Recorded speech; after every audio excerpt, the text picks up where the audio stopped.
3, depending on the type of game you're playing. The only reason I say that, based on what Effie just said as well, PSG is the type of team, they pick Undying, they slap it into the offlane role. And I think when you do pick a big beefy boy and then a Mirana, it's very much open to play an aggressive lane, right? Like, I screamed, I got all happy, but let's bring it back down. Spirit Breaker, he's a very tanky hero, and the reason why he just lost touch in the game is because you don't really do anything in laning phase, right? You exist, you can charge maybe, but if it is an offlane Spirit Breaker with a Mirana, it's a lot of rundown, a lot of poke. And we think about the carries that are good right now.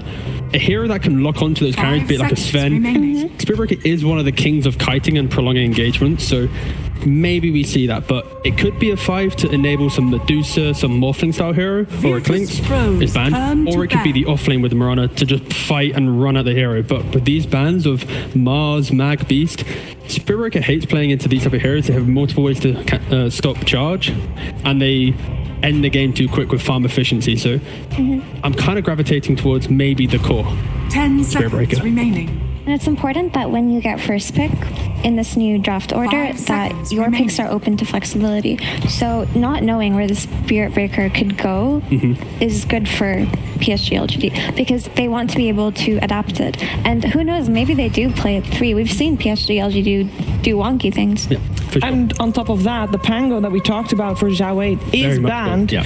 So we also don't know yet what he is comfortable with on that mid lane. If you already know that he's going to lose the mid lane against GPK, which for all accounts and purposes he should. Yeah, the key thing here is when you think of hero comparisons for like Zhao Wei to GPK hasn't played many heroes in this tournament, but they're all in their own way like lane dominators. The Viper, a TA, like an Ember to some degree. Like, they're all heroes that can be really annoying in lane, and that's why PSG as well, they're putting emphasis on like, let's maybe give Zhao Wei confidence in the draft where we can pick his hero as late as possible, because maybe if you don't have a good lane, because you know GPK is going to counter you, you at least have like an understanding of my hero will be good at doing X in the game. So if I scale to that point, I can do that for the team. And my team unlocks me. And they've definitely been drafting with an understanding that mid is going to be playing from behind, so they've just been drafting for the overall composition of the heroes, which is probably what we're going to see.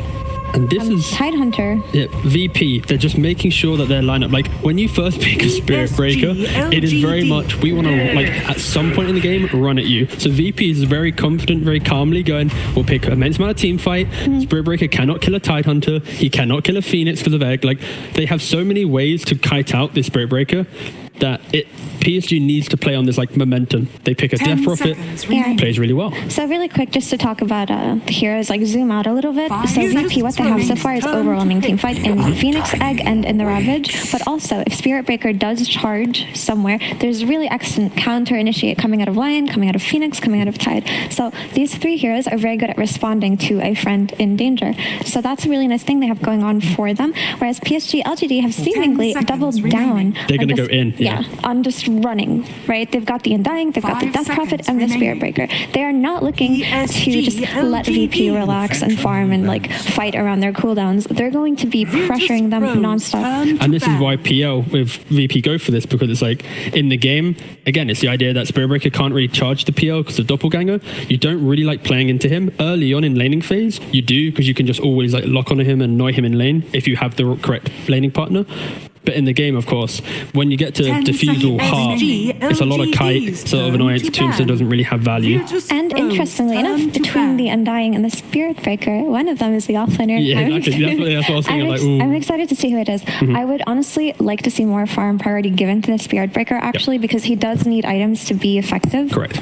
Versus these heroes. So that plus there is a setup for an era with Charge of Darkness. Not the best one, but it definitely happens. There is some kind of synergy there. Whereas Undying Mirana can dive towers and such, but there's not really a setup for her. Like, the lane just isn't that great for PL, right? Like, when you have Phoenix support, like a Mirana and a Spirit Breaker, they're going to be able to exist and always just annoy you, bully you. And like you mentioned, like, if Spirit Breaker gets to that BKB timing, and then you sync that with Undying zoning the Tidehunter early on, enabling some carry farm, some DP with Exorcism, these objectives will fall. So overall, like, both lineups, they're looking pretty good for their own right, and they can like 1-for-1 take these fights, but it's all on PSG to really punch and come out swinging. Right, you have to, because if you take 2 steps back and just glance at this lineup, PL can and will carry this game. Yeah. And that is the value of, second pick. We've seen that so many times. Like, you see 4 heroes, you see like the kind of the theme of the draft, and Epileptic Kid for sure going to need to make sure he has a world star PL performance to get over this initial hurdle. It's like PL was like the same as like a Medusa in theory, where it's like early on you don't do much, you have one timing of an item, but you really need to get like to 3 items to have fun. And that's where I like the idea of like this just casual death drop. You can doppel out of the charge though, right? Yeah, like, so if you're charging in, you just doppel, the charge then hits nothing, and then Spirit Breaker's out of position, you Diffusal Blade him, click him down, he's not going to have that much fun. Breaker, oh, Spirit Breaker. This is exciting, though. I really want to see if this kind of run at you cow lineup works out. I really like the draft, right? Because they've covered the weaknesses of Spirit Breaker with many heroes that join in that fight. But it does put you in that position of, if they ever have that one bad fight where they get hit by the Ravage, where they get hit by the Egg, it's devastating. But also, when you have something like an 8th PL in a good PL game on paper, you can't make that many mistakes on PSG.LGD. And this Juggernaut pick fits so well into what they want to do in the game. And also, Juggernaut does not have a bad matchup versus PL. He builds the correct items. Battle Fury, yep. He builds the items naturally that fight this hero, and he does really well. He can kill the rest of his team and just go on them. It's hard to really put in words why, but Jug kind of does really well. He can buy shards, so he can right click during the spin. He can buy Miona, he can buy Battle Fury. So when PL wants to get into the fight, if he doppels aggressively, Jug just spins and runs into illusions. And if you've got a PL fighting a Jug like mono a mono, the Jug always comes out on top. So it's just really nice. And it looks like they're going to do early Roshan, early 5-man. They're going to TP the Jug really early into PL's lane and pressure him. But Sideways Spirit Breaker. It's like, all right, guys, we're against VP, boys. Xiaowei, you're a little bit relegated here. You're not going to be going into the mid lane. Is he just playing I think it might be why being the Death Prophet mid. I don't know. Or is it mid Spirit Breaker? No. I am very excited to see Undying played by Faith Beyond again, because he did that the other day and it was scary good. This is the opposite of what I expected in regards to, I thought, not even in player composition, but I thought like the heroes would be going to different lanes, so it'll be very exciting to see how they set it up. But VP, their draft is strong, it's stable, they have counter aggression, they have Razor into Juggernaut, the PL into the heroes. So there's no way this is a mid Spirit Breaker. No, for sure, don't worry. Right, but is Y actually going mid? Interesting. I would assume so. It looks like that might be the case. Yeah. With LGD, like. Every fan is saying, why don't you just put Jinkyu mid and let Xiaowei play the 4? But they just don't, because Jinkyu is a really good mid laner, actually. He plays it all out in pubs, and he's played it like historically. Maybe it could still be. TP could just be 5, he's right? Played it could be, but I don't know. But historically, he's done well, but I think they just want to play their roles and practice for TI. So I have no idea what they're doing right now. Let's just wait until we see their composition, and we'll do post-game analysis. That'll be the easiest. Let's just watch this game and enjoy whatever is coming our way. I definitely will enjoy it, especially because our commentary duo is... Greetings, salutations. We have some crazy ass picks for this really cool series. VP versus PSG.LGD. Sunsfan here with Cinderin. I don't know what I'm watching right now. It looks like pub picks. Yeah, I'm super excited. I was really surprised to see them first picking Spirit Breaker, first of all, but then having it on Xiaowei, and we're starting to like guess, okay, what are the lanes going to be? I thought maybe they're going to put Xin-Q mid on the Mirana like they talked about, which could still be the case. Like, I'm still not convinced after seeing their items. Xiaowei does have a Quelling Blade, so I think he is a core, but I don't know if he's going mid. Like, he's got treads queued up. Man, I am excited for some Spirit Breaker. I know T-Gov, this is his favorite hero. Some good stuff. I think he's mid, and I think the idea for LGD in this game and this draft in general is that they're like, okay, we have a read on how VP are playing, as Nightfall's going to go get bullied away immediately. We have an idea of how they're playing. We want to fight them head on. We want to play fast. They're not going to accept being run over by an early aggressive VP, so they're doubling down on it. They have super early game heroes. Undying, Spirit Breaker, DP also comes online very fast. I think it's a DP 5 for Innocence. This is The battle begins. really interesting. I am so excited. I mean, he has no excuse not to gank. Right? I mean, you have charge for God's Yeah, sake. you're a mid Spirit Breaker, you're going to have levels, and you're going to be in the middle of the map. So you're kind of in connecting That distance to sounds everything. so he was changed a bit, or a decent amount actually. His stats were changed a bit, but I think one of the bigger ones was charge with Aghanim Scepter, which is going to be purchased, I would imagine, this game. Well, I should say, yeah, it pierces spell immunity, the charge of darkness, which is pretty nice. But you do lose some move speed initially until you get the talent, I believe. Yeah, level 20 talent, you get the move speed that you used to get with the Aghanim Scepter. And the other thing is, when it comes to this, to the charge with the Aghanims is, yeah, it pierces spell immunity. I think the fact that it removes the cast point is nice, but a lot of the time in the past, you know, Greater Bash pierces spell immunity, so it didn't really matter that much. Yeah. You just, oh, there's a BKB carry that I want to stun. You would just charge literally anything behind him or next to him to get that stun off. So I'm not really sold on this Scepter being that good, to be honest. We'll see. I'm really curious to see how it goes in the mid lane. I think Razor should, in theory, just flat out completely stomp this lane. And I don't know what Xiao 8 is going to do. Greater Bash does do 1.5 extra damage, extra damage to creeps now. So That's true. When you do charge, like he just did, that's a range creep kill. So I That can is see true. some logic. Of course, the right clicking, it's completely RNG still. That was not changed. But yeah, I am really excited to see what the heck they do with this. But let's talk about the other heroes, as I can probably talk about Spirit Breaker all day. Ame playing the Juggernaut. Looks like he'll be going for the Battlefield. Actually gets to spin off in the bot lane as well with the Spirit Siphon. So you can see the DP support from Y. This is a good lane against Tide. He can't really... Tide hates percentage-based damage, which the Spirit Siphon is, and then the Jugger has overwhelming magic damage, so... And he can't really crack and shell anything off of use. Exactly. What are your thoughts? I don't know how big of a deal this is, but how the new talent for Jug, 75 Blade Fury radius at 10. It's pretty good. Sounds like it's good, especially with the shard later on. And it looks cool. Okay, that's even more important. We'll see what It looks especially cool with balance of the Blade Keeper. Okay, I agree. Keep that in mind. That's a great set. You guys should go check that one out. Absolutely zero affiliation with Cinder and I, but just felt like we needed to let you know. As Nightfall playing how PL this game.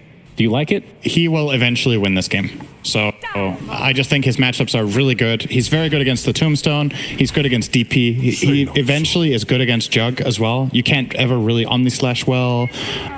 You overpower him at the end of it. It's where it's being pointed out here that, of course, the Razor is pulling far ahead of Spirit Breaker, as he should. Yeah, it's definitely a good PL game. I will say the Spirit Breaker matchup can be kind of annoying for PL later in the game when Spirit Breaker has some, the talent Scepter. If it still gives the cooldown reduction on charge, right? That was not changed. Yeah. Okay, then you might still get it for that reason because, So when you're in a fight as PL and all of your illusions get charged through, it's really annoying. Cooldown on this is very low and it's a very reliable AoE stun that just hits all of them every time. So that can actually be decent, but I still think eventually the PL is going to be overpowering. So. All right. So since it's going to be a farm Spirit Breaker, we can go out on a limb here with some theory crafting, which is my favorite thing. The shard, it breaks. All right. Did they change that actually? It breaks. So against PL, can't make illusions. Is that a big deal at all? It's decent. The main thing is against Tide, right? True. Yeah. Can't crack and shell, so you can ulti Tide and just kill him and stuns. It's pretty cool. Now you see the spin here. Actually looks wider than normal. He's only level 3, so it doesn't have the talent. That looks really weird. A nice double Earth Spike from Save, but here comes the Spirit Siphon keeping Y alive just a little bit longer with the Fairy Fire as well, but the right clicks from Save, more than enough. Ame left alone now in a 1v2. That was first blood, actually. Yeah. For some reason, I thought we had first blood earlier.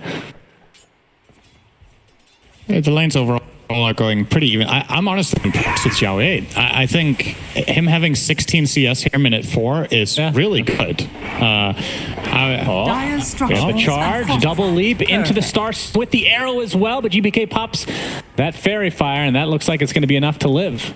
Yeah, Jinkyu had an awkward angle there, so he used all 3 leaps. He could have maybe double leapt to the right and then arrowed, but it's only level 2 charge, so the guaranteed stun rate might not be enough. Faith Beyond is actually dead here. He's done so. I mean, playing Murano with a Spirit Breaker is always so awkward just because of his bash, right? You can just bash out of the arrow. It's not an easy setup necessarily. You can maybe kind of do it with Nether Strike if you are communicating correctly, but not the easiest. For sure. Some pressure here on Innocence. He's going to fight back. Yeah, that's pretty much that, I think. All right, I want to, since we have a little bit of time here, I know this is not going to be like a late game tide necessarily, but what were your thoughts with the 25 talents to this hero? I think the Anchor Smash chance is just worse than the 200 damage. But it's cooler. From a cool factor, it's... Cool factor, 100%. If you want cool factor, you go Dota 1 and you buy Battle Fury and then you spin on every attack. God, I love that. That was your favorite build because it was about looking good, not about winning. But you get attack speed, though, right? If you have a ton of attack speed, you build them a little bit differently now late game as a core. I mean, could you see this hero... We saw it a little bit when they first introduced the 25 talents for him, but could you see Tide mid a little bit more? I think... Or it's just going to be less because you think it's just objectively worse? I think it's just almost always worse. I'm trying to think of when this is better. Because in combination with the Shard, right? That's extra damage to the Anchor Smash as well. 6 holes better than 2. I'm not sold. Maybe I'm underestimating it. I haven't seen it in the game, right? This makes it a bit hard. This is why it's theory crafting. Yeah. We don't know. Of course, I do. He's going to be great. Yes. You'll see. It looks like Y is going to run into save with that Spirit Siphon. So position 5, Death Prophet. Dire are scanning. I guess the biggest change to her was the Silence has a projectile now, which is kind of weird, but it was maybe a little bit too good before. I wonder when it's better, because cast point was halved, right? Yeah. So maybe if you're in melee range, it's even faster than before because it doesn't need to travel. But then if you're casting it from range, it's obviously worse. I think the travel speed is 1,000 speed, so we could do the math on this, but we really don't want to. I'm barely listening to you right now. Exactly. That is the problem. Did you say math? It's like typing yes, number. His hood there. Wow, what was that voice? I was like, arrow. He's going to sidestep that arrow. Done. If beyond on this one. My goodness, that's so one more leap attack? Kingslayer. How much did he have? 6? Yeah, 2 Fairy Fires. Yeah. 2 Fairy Fires. Good gracious. Here comes unexpected. Don't get bashed by Roche. Jinx. You see the charge come in. Nightfall. Jinx. He's going to see it. Doppelgang. Yeah. Doppelgang, very, very easy to get off there, but he's going to get the Nether Strike onto Kingslayer. Right clicks 2 as well, but not enough to actually get the kill. In fact, it's going to be Jin Q to fall instead. Zhao 8, he has a wand, and soon. Oh, looks like he's actually going to be able to get away on Kingslayer. Nice little juke there into the trees. That was a great TP from Save. That's very, very good. Now, that is the down. I mean, that's the downfall, though. Charging into a PL that has Doppelganger. Yep. Very hard to connect. And I would also say it's hard to play Spirit Breaker against Lion. Yeah, you can pop your, you can use your Bulldoze always so that the stuns are short, but you're always going to get stopped, right, in the charge. If Lion sees you, he's got you every time. He just presses Hex. At least you force a Hex, but it's such a big part of it for Spirit Breaker to reach the initial target. It is a mid Spirit Breaker, so BKB is not off the menu. Absolutely. That is a possibility. Speaking of which, he's going Echo. So this is all right. Zhao 8, you are you were already a god before this, but an Echo Saber Spirit Breaker. This is like watching me play Spirit Breaker. This is amazing. Yeah. You also go mid. I have yet to go mid, actually, but I'm being inspired right here, right now. And Zhao 8 in the trees. Oh, looks like the Hex is going to find the poor on it here, so that's going to be an easy cleanup crew for VP. And Zhao 8 has to charge out with so much damage stolen. Sunray as well. He's ticking down a little bit with that Fire Spirit, but might have died at the Fire Spirit land. I think he missed, right? That was a level 3 Fire Spirit. That could have killed him. It would have killed him. Death tax. Yeah, Faith Beyond able to take the bounty rune here. He's going to pop his ult. Yep. That's just the hit slow him. Motion. Yeah, just use Decay. That's actually your attack animation, the Decay. Just hit. There we go. Continue to chase, but here comes GPK now with that static link. He's getting charged from the base from Zhao 8. This is so much brawling right now. As Faith Beyond really wants his kill. He has completely gotten dumpstered here. And now they're going to continue on as Y was trying to just help out his teammate. Will die as well. This is a 6-0 start for VP. We're starting to see PSG.LGD. I mean, network-wise, it's not that far off, and I'm sure the levels are going VP's way. It's not just that. It's like the macro of the game, right? I'm sure I speak for a lot of people when I say the expectations for Spirit Breaker's impact in this game versus Razor come 20 minutes. I'm on Team Razor here. If Spirit Breaker doesn't accomplish anything in the first 10 minutes, I'm very skeptical about his ability to carry this game together with the Jugger against Razor with insane team fights surrounding them. We haven't talked too much about it yet, but you're fighting into Ravage, Phoenix, Supernova as well with these heroes. You really gotta nail it. Yeah, this is just a hero that you don't really want to charge, and it's gonna go hit some jungle creeps. I mean, it's really awkward. Away from that too. It's really. I feels like the only hero he can try to gank is mid, which is the lane that he's in. Right, Razor with a +1, it's doable. But like it's a Tidehunter, not killable. Top lane Doppelganger with PL, not really killable. Yeah, unless some mistakes are made. And I mean, right now the Zhao 8 Spirit Breaker is not working. Sadly, and it makes you wonder why they put it mid to begin with. Right? Like, if they had a game plan where the Spirit Breaker can gank the side lane so we can play really fast, you got to look at your matchups, right?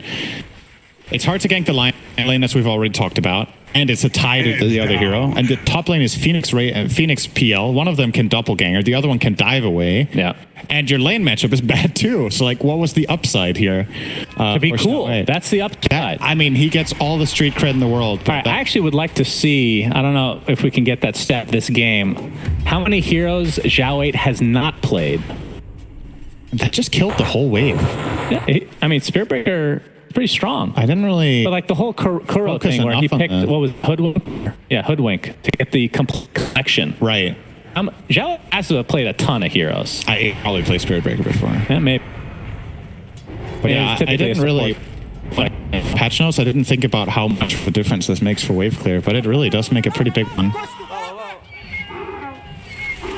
I mean, they're giving every hero wave clear in some respect, right? So that's kind of a creative way to do so. It's Ame actually takes to GPK down below. Oh, Silence misses. They used EXO. Yeah. Yikes. You gotta get something out of this here, PSG.LGD. Like, it's just nothing good happening right now in this game. You wasted Silence. You're going to farm the jungle with it. You lost your tier 1 tower. You've effectively lost every lane as well. I think. Jugger's doing okay, but he just got killed. So arguably you also lost bot. Your mid tower is under pressure. Your final going to go up here now, but you have to fight into a tie with jumps. Yeah, why is here? I know that Exorcism was used quite a while ago, so it's tapering off right now. As Kingslayer in the trees, and now GPK has come, and there's the Yule's cancel on the TP, so this will be another kill going the way of VP. So an 8-0 start for them. And obviously this is the, I mean, I expected both of these teams to end up, okay, we're going to see 88 so far. You're right. All right, okay, what is the 89th hero? Because that will be picked in this tournament. You look ravaged. Man, I didn't know I was a genius. Thank you, production. What do you mean, the 89th hero? This is the 89th unique hero he has ever played. I thought it said 88th of 89th.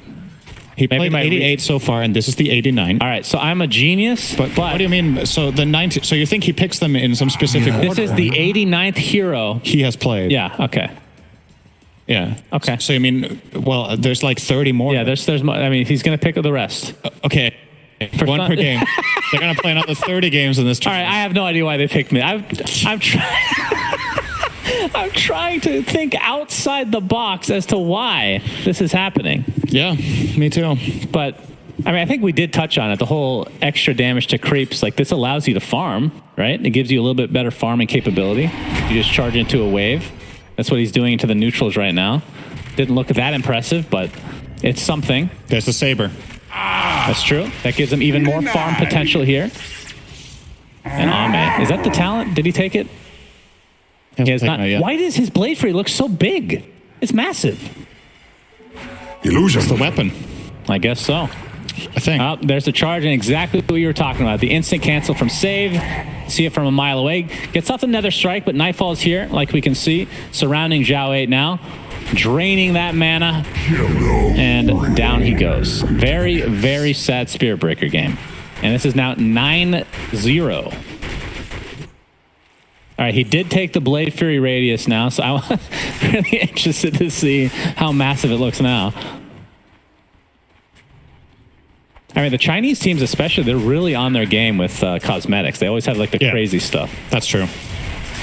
And you got have that if you're playing mid Spirit Breaker, right? At least look good. I mean, he has the taunt, I guess. That's as much as you can ask for. Okay, Ame, just waiting for the bounty rune here to spawn. Radiant's bottom Hopefully tower he is actually under does have attack. our set. 3 out of the 4 icons are ours. Wow. So, Look at that.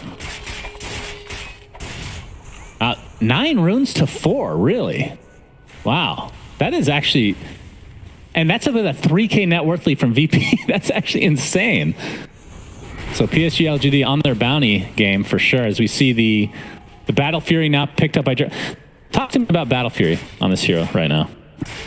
Yeah, I think he's specifically buying it because of the PL matchup. I don't think Battle Fury Jugger in general is worth it unless you counter a hero with Looks it. like he's going Maelstrom afterwards as well. Yeah, so he's just doubling down on countering PL. How does it... Do you know how it works with Shard, with Battle Fury? Do you get the cleave as well, I'm assuming? On the attacks? Yeah. Yeah. Okay, so you're going to get the cleave and the Maelstrom proc. Yeah, so. it's definitely good, and it's what you want to buy against PL most of the time, I think. But usually what Juggernauts do if they are not against PL is that they won't go Battle Fury. They'll go like a Maelstrom build and try to play faster tempo, but it's very all-in to do. And he's probably also seeing, how the game is going. And he's like, okay, so if we're not going to kill them ever, I need to win late game. Radiant's middle tower is under attack. Well, I think this is the first time I can remember LGD ever having 0 kills minute 16. This is so... Yep. And well, at least in these couple of patches. Maybe in a good old, very slow patch that LGD may have played. Okay, true. Many years ago with 0 kills minute 16 in general. A completely different lineup, of course. Yes. Radiant's middle You're tower going to see a tier 1 tower taken by VP. And yeah, they're just taking this methodically like any other game. Obviously, they want to use this as much practice as possible for TI, whereas LGD, they have a spin, so they can kind of experiment a bit. As we see Omni Slash here with another strike combined. That's the first kill of the game for PSG.LGD, and it's a trade for their Undying. Radiant's bottom tower is under attack. So 10-1 advantage for VP, 4K net worth lead. And in terms of the whole Roshan situation, actually, have you even noticed how much of a difference second Roshan? I know it's a small sample size, but not having the cheese. It makes a really big difference. You've noticed it, or is it just placebo for you? It's noticeable. Okay. Because I want it to be. You and me both. But for sure, having the second Roche not drop the cheese just means that, the chance that you win off the second Roche specifically, it doesn't feel as flat out just super game deciding to get that kill. It's still really good, and it's a big advantage, but it's not stupidly big as it was before. Right. Okay. So since Spirit Breaker is the most interesting picker, we're going to keep referring to Zhao 8. He's going to charge here, it looks like. He went treads into Echo Saber, like we said, and is going for Shadow Blade now. So not Shadow Blade. So that's a little interesting. You can't say Shadow Blade without saying Shao and Shadow Blade. Jesus. Shadow Blade. That's actually really hard to say. Yep. It was also what makes a really good joke. I mean, if you turn into we're going to see another Hex. Wow, they're going to blow up Ame again. That's 3 deaths for him. Yikes. Yeah, and I don't think Y is safe either. They're just going to keep going. Never mind. As you said, hit a little spoing on the tide. As you can see, Y has 100% health right now. Yeah, he is perfectly fine. Radiant's he could have been in danger. Don't let my analyst. The little tide horsey didn't jump far enough. He was too heavy. Faith Beyond working on Ags, by the way. So the Undying is that Ags is pretty crazy, but is getting Static Link right now. Arrow's gonna split the uprights, but GPK will get credit for this kill. So you're just continuing to completely dominate this game. As of right now, it's not remotely close. No, it really isn't. And the reason I worry so much for LGD is not that they're behind, but it's that I'm struggling to see the turnaround timing right now where, sometimes you fall behind and then you have this big combo to fall back on or whatever. I think they drafted this lineup specifically to pressure VP early on, and they just got shut down everywhere. They wanted to kill with charge, it failed. They wanted to kill with their arrow combinations, they also failed. They lost every lane, and VP has just been flat out crushing them. They're ahead on towers, and you would imagine VP just keep running at them, really. I think now that you're at this point, your PL has Sanjin Yasha and Diffusal minute 19. He must feel really, really confident I mean, they can keep running at They can them. also farm. That's fine. They also have better late game, don't they? That's what it feels like to me. You have superior team fight and arguably better core matchups. I think PL Razor in this game are going to thrive Radiant's later in the top game as tower well. is under attack. And the support DP has a tendency to not scale incredibly well, right? Wow, first time we've seen a Shadow Blade on Spirit Breaker this patch. Unbelievable. We've seen Spirit Breaker this patch.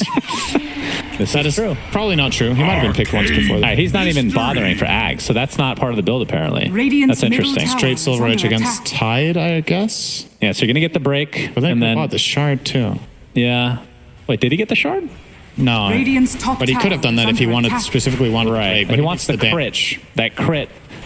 Now, does the crit work with the bash on creeps if you charge through them, Cinderin? No, Probably not. Very sad. That could be I mean, if that did, that could be something to fear. If you're the Radiant's creeps. top tower has fallen. Lordy. I wonder if the creeps could tell their stories, right? I mean, obviously they can't because they die all the time, right? But Yeah. if they survived, what the most terrifying thing they experienced on the battlefield ever was. Wow, that's... I'm sure there's many. I like to think of it that they reincarnate and just respawn again. Right. It's the same one. Imagine that. Imagine the creep that survived a 30-minute game somehow. Dyer's What bottom stories it would tower have is to under tell. attack. Right. It would be something. Roche is. And then what happens when they become Dyer's mega middle creeps? Are they tower just is different under attack. beings? Do they upgrade themselves? That's a good question. I feel like they just become different creatures entirely. eat a you know? lot. Yeah, I get. Or you just They just have get some fast food. As we get- see the Roshan being taken out by VP Jin-Q in the vicinity as we see GPK Roshan has surrounded here by fallen Zhao to 8 the for the time being. You see Nightfall does get the Aegis Was for that the Yo himself. already? Yeah. Yeah, Zhao 8. Looks like he's going to likely die unless he gets that charge up. Okay. Okay, they Tower's both got coming out. after him, but he's good to go. So they got the Lion kill, but they lost Roche. And I don't think any meaningful tower damage has been done by LGD in the meantime, but they are finding Dyer's farm middle on tower Ame. is under attack. So his game is actually still pretty damn good on the Jugger. Like, we're painting this picture that the game is hard for LGD, and I still stand by that. I think strategically it's difficult, but it's not impossible, this game. Radiant's top tower is Usually under what attack. marks a game that's not impossible minute 22 is if either your lineup it does all, or if you're like 5-digit gold behind. Dyer's Well, this bottom doesn't tower help. is Nightfall's under taking a attack. stack from LGD, but like you said, there are some power spikes here. I mean, Faith Beyond, like we talked about, he's about 600 away from finishing that Ag, so his decay is going to be, 10 strength each time? Yep. That is a really, really good Ags. And then for Ame himself, he has the Battlefield Maelstrom already and the Shard. So he's actually fight ready for the most part. And it looks like he's going to be going for Blink, which I wouldn't be surprised if he gets that into a Swift Blink if the game goes a little bit longer. But He's going for the Jug meta build where you get 1 point in Healing Word and Blade Dance, and then you max attribute bonus. And Jin-Q is going for the Death build. yep, it's pretty effective. It Radiant's worked really bottom well there. tower is under Yeah. attack. Was that a snowball? That was a Fey Grenade. Oh, did they just use the snowball effect? Oh, It's like, I didn't actually think about it. Is it just the same one? I have to look. I find that hard to believe. least color it purple, for God's Valve sake. would not reuse graphics. You mean the Meepo shard? That is totally not Sven's done. And you can tell that if you zoom in, that there is a Meepo on top of the Sven Stormhammer, so it's not the same thing. Wait, is that shard or Ags for Meepo? That's a shard. Okay. So that is a huge Blade Fear. All right, Oh I my can tell the God. difference now. They're definitely going to win. That's basically global. My goodness. That's insane. All right, Faith Beyond. Gonna get mana drained big time here. Gets off the tombstone, but looks like he's gonna die shortly after the egg on the other side. No, looks like he shall survive for now, but there's the egg being taken out thanks to that enormous spin. Nice nether strike under the Razor. So a couple pretty valuable kills here for LGD. Another charge continues from Zhao Wei, but it's on an illusion as Nightfall. Still relatively low, but has the Aegis, of course. Gets one more doppelganger off onto the other side of the creeps here. And looks like he'll be fine. Zhao 8 online. I guess so. I don't know what happened there, but that was good for Again, two beautifully done. And there's the Blade Fury again with that shard. Just seeing the power of it as Nightfall gets off the Diffusal Blade. And he will Dyer's middle again tower survive is under another attack. engagement. Still with the Aegis. All right, Dyer's Zhao Wei with middle another tower charge. It has fallen. almost feels like he has Ags. He's using charge so often. Arrow? No, not going to hit here. And DM will just walk away. So he has pivoted a bit. So it will be an Ags next. Yeah. So no Silver Edge. How's Xiao 8 so farmed, actually? I'm telling you, it's the creep damage. No, I understand. I'm telling you, Cinderin. But how? Listen to me. They've been dominated. Where's he? He's been in the farm? jungle charging creeps constantly. What do you think he's doing? Radiant's middle tower is Well, he under hasn't been attack. killing, so he must have been doing something else. But yeah, like typically you won't see a Spirit Breaker with this high net worth, even if they're playing cores. Why? Looks like he's dead. He got snowballed. Yep.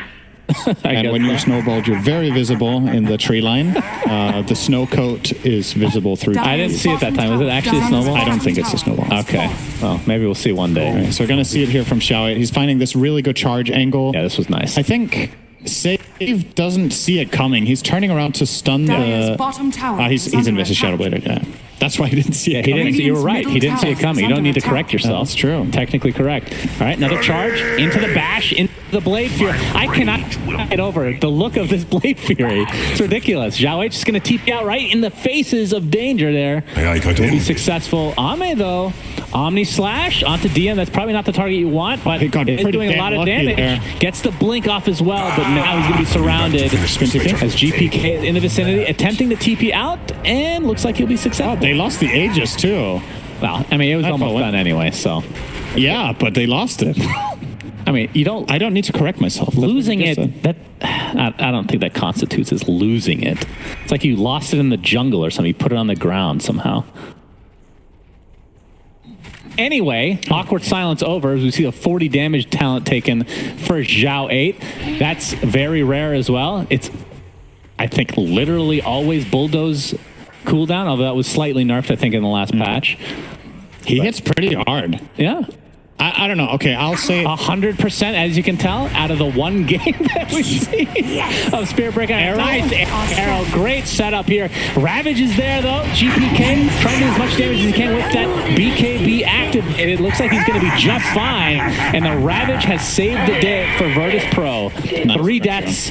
Great turnaround. Yeah, so just until this moment, I was just going to say the last 10 minutes have not gone the way I thought they would. And that's what's so fascinating about this patch is that I think some of these heroes and what your like concept and your perception is of how they go is obviously based on experience. And I just haven't played a game with these heroes like this patch, right? So you don't really know what to expect. Also, like, how much it matters, how much gold you're ahead for specific times in the game. LGD have really surprised me with how competitive this game has been in the last 5 to 10 minutes. And if not for that Ravage from DM, this would have been a big kill on GPK, but solid turnaround. The Sunray as well. Very good from Kingslayer. Yeah, nicely done there. And for Xiao, I feel like I'm just always talking about Xiao. Wait, can you bash with Fey Grenade? No, I don't think it procs orbs ever.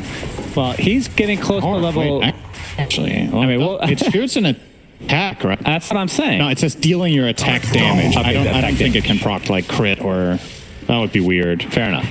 Either way, he's about to hit level 20 here relatively soon, so I would assume because he has Ags now, he's going to go for the Charge of Darkness movement speed. You 100% but do that. But it's really good. 10% extra greater bash chance when you are a core Spirit Breaker. Yeah. But if you're a core Spirit Breaker, you're still getting Ags, you know? So we know he's been picked once. 100% chance to get these talents. We understand production, okay? For God's sake. 3 smokes now. We both know he's going to get level 30 this game. He'll have all of them. I can't wait. You know it's going to be good. It's happening. All right, we have a smoke here from PSG.LGD. Xiao 8 gets Spider Legs, which got a pretty massive nerf. Much needed, of course. Can't be considered another boot.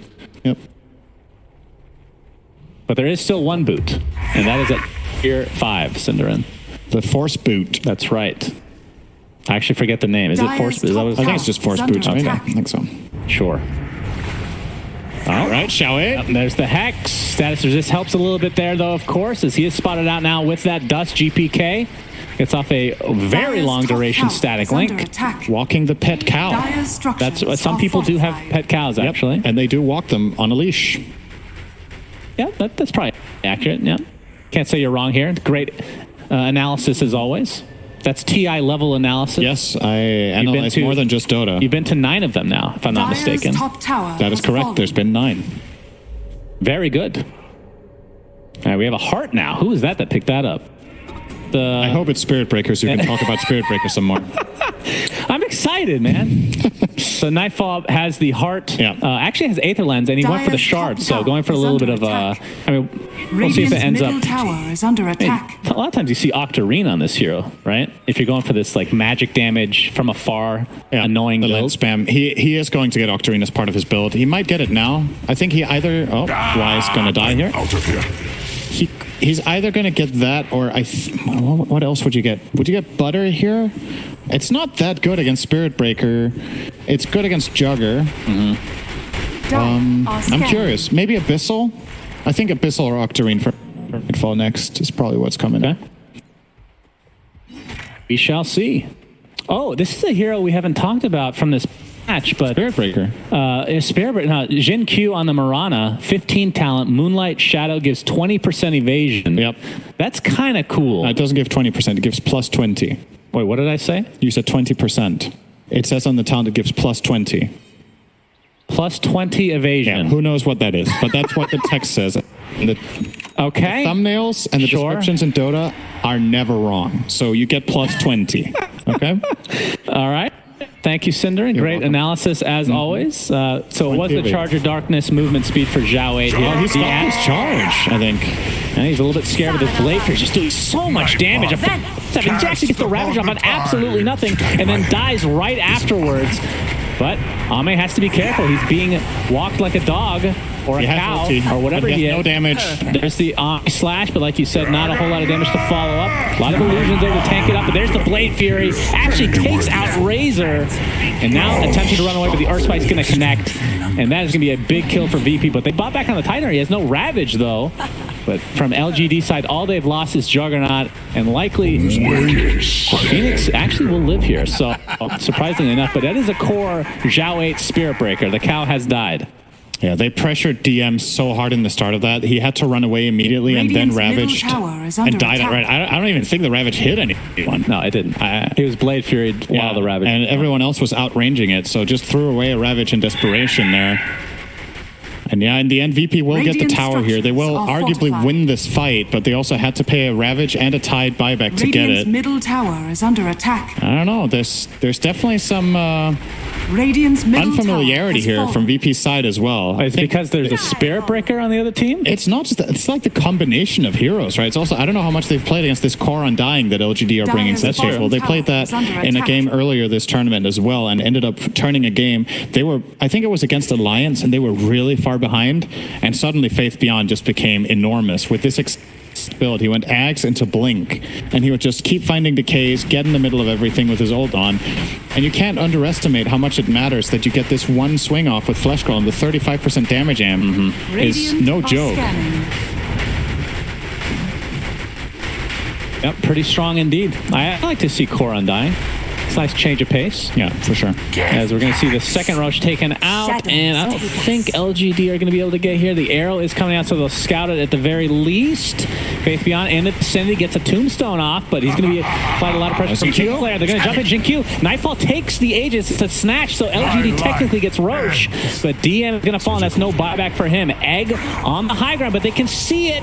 Will they be able to take it out in time? It's going to be close. A double kill now for Ame. He is getting out of control, but it is Nightfall chasing him. He has to be pretty careful here. That's a good charge. Yeah, that is a big charge. Hits two people there into the Nether Strike, and Lion's going to take a tumble. So it's a 3-for-1 in favor of LGD. What am I watching here? Yeah, so like you said, It's an even game. VP do get the Aegis, but the kill going the Radiant's way there, given those circumstances, is honestly really good. And Sinkyov got the shard, or pinging it. He dropped it in bait. He stole the shard. Wow. Okay, that's pretty nice. We'll see who ends up taking it here.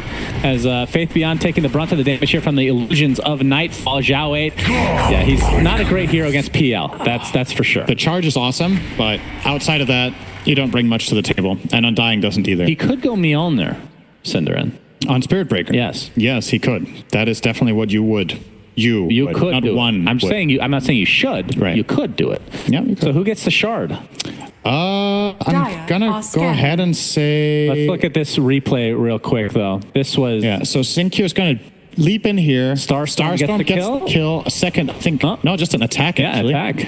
You're right. And then grabs the shard, and the Aegis does go in the inventory of the Phantom Lancer. So, Yeah. honestly, super good turnout. Oh, yeah. Turnout for PSG.LGD there. Oh, baby. It is the They did. Zhao 8 Zhao 8. shard. So 200 extra damage to his ult. It breaks, and you get spell immunity after you cast it. Yes. So, Oh, which is very helpful ready when you for have this. Axe. Yeah. The Oh, dust nice is there. juke. Yeah, that was a nice little ring around the rosy there. He almost ran into him again. And the dust lasts for so short on Spirit Breaker. It's true. When he has this running, so 70% status resistance. How long is it dust lasts, actually? I don't remember. Are you going to do more math? Yes. Okay, 12 seconds. 12. Yep. Okay, so you cut 70% off that. And then it Radiant's lasts bottom less than tower 12 is seconds. All right, Kingslayer gets bashed up here. All right. It is so fast. My goodness. You can right. honestly at this point. I don't know if you saw his move speed. It was 1455. Radiant's bottom tower is You under can attack. farm a lot if you charge through multiple camps. If you find an angle like to that. put this in perspective, his Aghanim, if I'm not mistaken, this is off of memory, his Aghanim Scepter before gave 175 Radiant's moves or bottom tower the has speed to fallen. charge.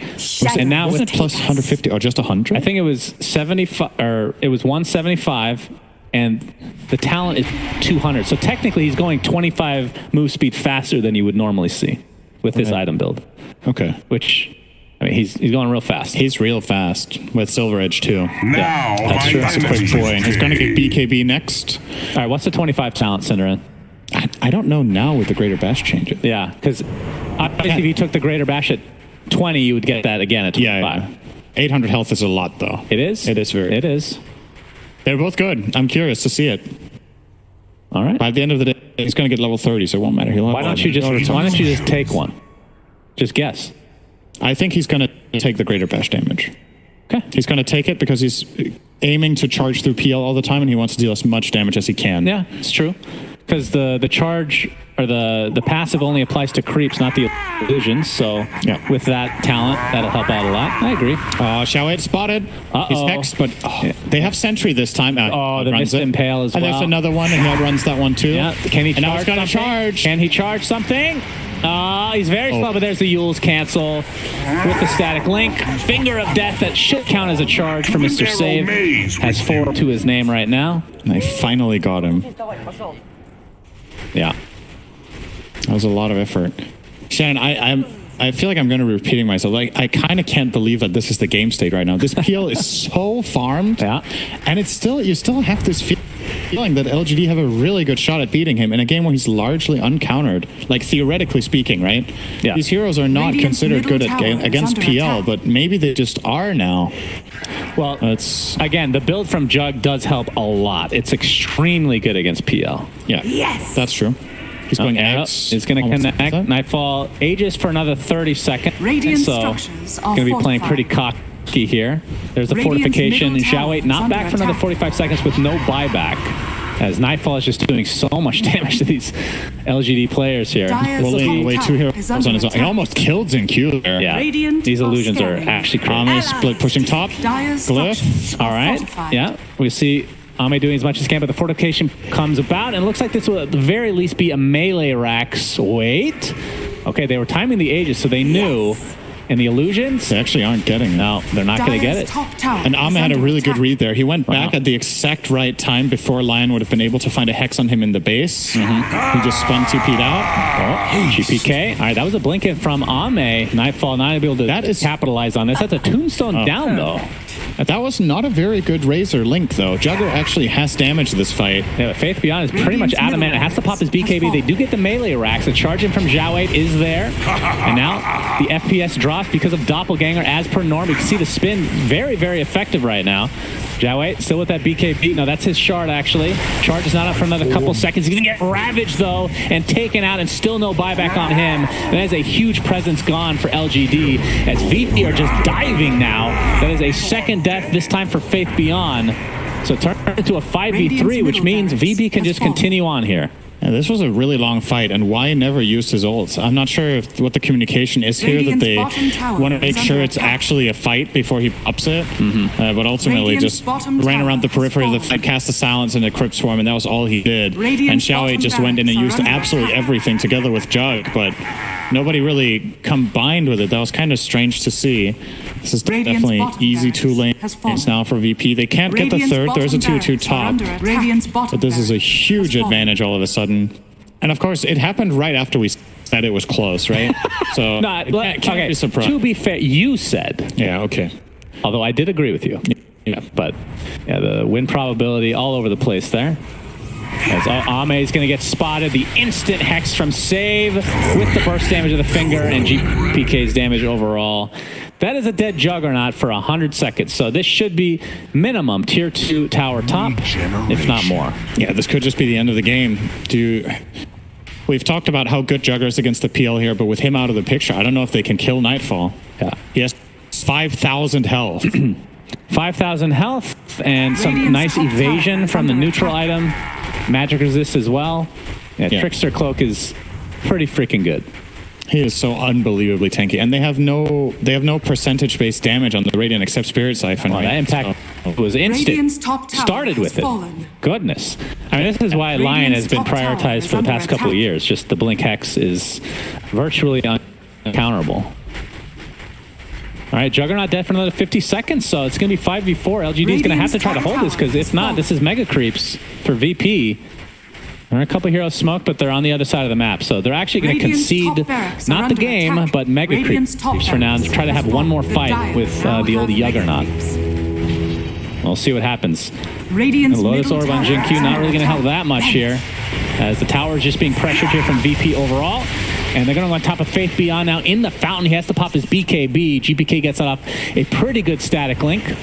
Perfect. And that is with a refresher, actually. So his ult is decimating right now. Oh my God. Nice charge in from Zhao. They're able to find Save. At the very least, he buys back into the game. Remember, Ame's not back for another 10 seconds still. There's another charge comes through. A big Ravage on the back line, though. Looks like Kingslayer just gets off the egg. Zhao not able to finish him off in time and will die shortly after. So only one tier 4 tower down right now. Radiant's middle tower is under attack. Yeah, LGD looks like the fall in game number 1 here. But at least in very exciting fashion, because, or entertaining, maybe they can hold here. You think so? DM's going to jump in with the Anchor Smash. There is the Omni Slash. It's actually being mitigated a lot by this Yule Scepter. There's the Blade Fury still doing a lot of damage thanks to the shard and whatnot. DM still will live. So another tier 4 tower falls. And with the Agnum Scepter on Juggernaut, so he has Swift Slash as well, as Faith Beyond takes a tumble. And this should be it. I believe the leveler actually got rid of it, so the Ancient will fall. They cannot hold. They are not calling GG. The Ancient will fall, and down goes PSG.LGD. Mid Spirit Breaker did not work out this time around. Try it in your pubs, though. They made it competitive, though. They made it competitive. Great. They were down. Like, imagine this game if they weren't being so stomped, right? Yeah. They were really far behind. VP did so well in their lanes. They had the win condition do perfectly on the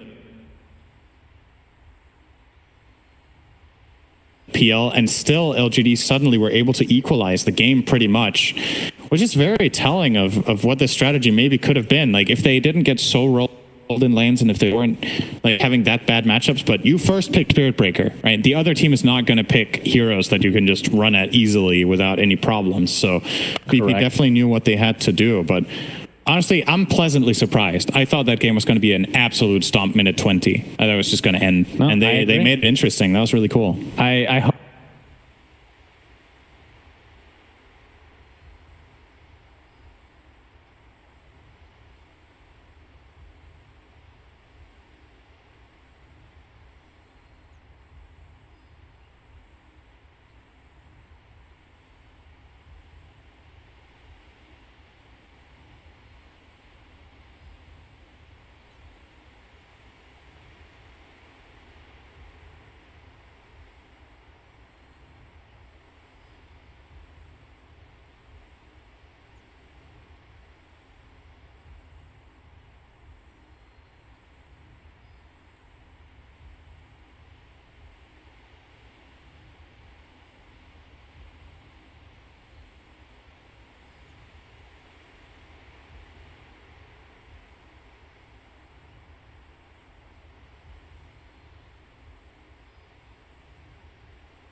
see the horizon, turn us to thousands, and we'll grow in number, fueled by them to see the horizon, turn us to thousands, and on we'll go, through the wastelands, through the highways, till my shadow turns to sun rays, and on we'll go, through the wastelands, through the highways, and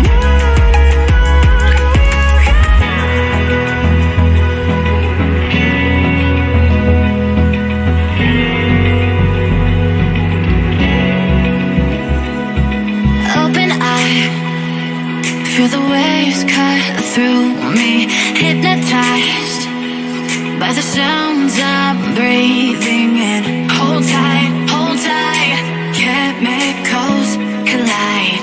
Hold tight, hold tight, hold tight.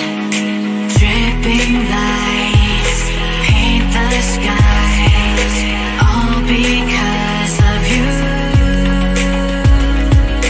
Dripping lights paint the skies, only you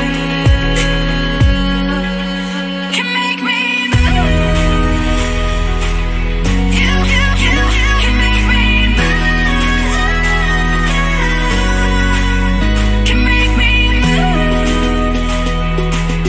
You can make me move. Can make me.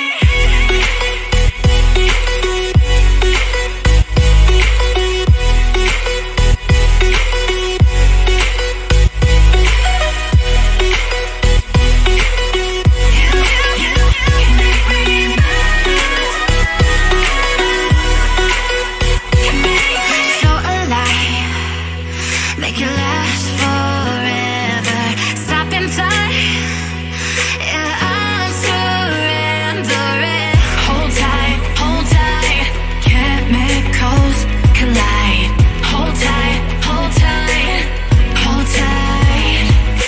Dripping lights paint the skies, all because of you. Dripping lights paint the skies, only you can make me move. You can make me move. Can make me move. Can make me move. You can make me move. Can make me.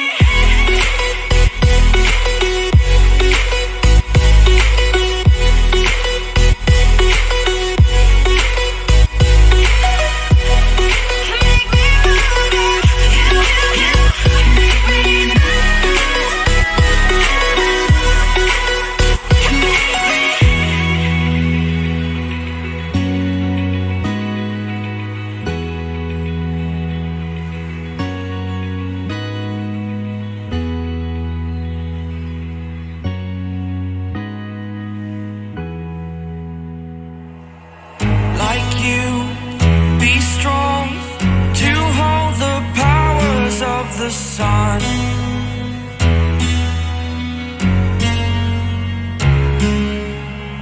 To dream, believe in strength. Now I'm the only one, only one.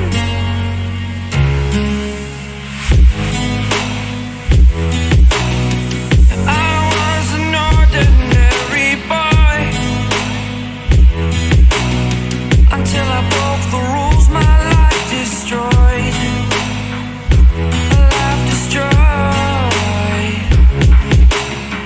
Until I walk awake, scream my mind, I shout, the ground shakes.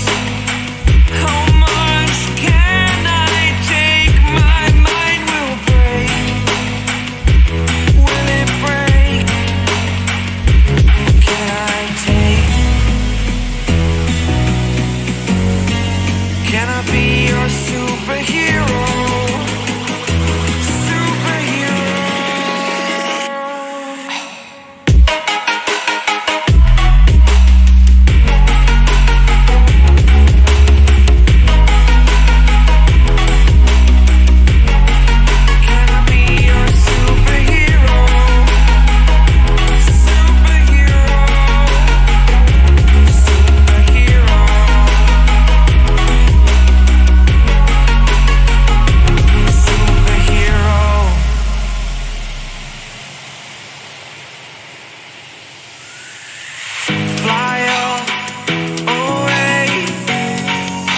the first time of today. Today. To dream, believe.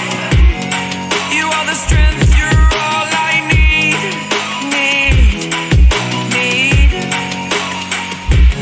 Oh, gonna give it a shot. Only one of me to shield you all from the enemy. You're a superhero. You're a superhero.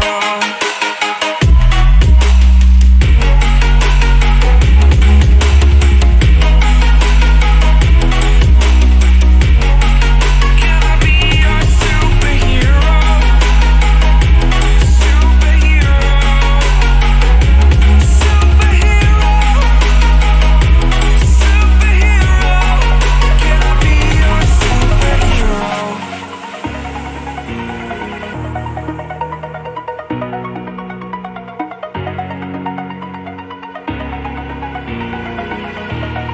Over the edge, feel like I'm floating through the air. The pain I felt is paid for, all is said and done. Oh, I am restricted, fixed upon the web. I need to kick the habit that my mind is breathing in.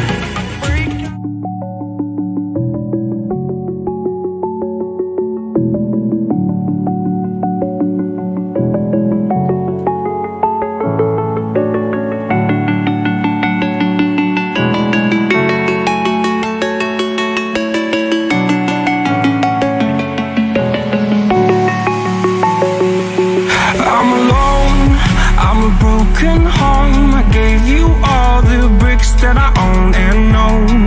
I'm letting go, I'm breaking these walls down, breaking these walls down. If you want adventure, then fly to home.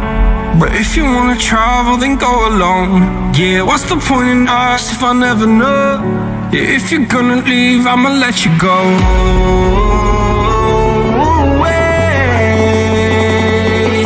I'm tired of the pain. Go away. I'm tired of dancing time. Harder.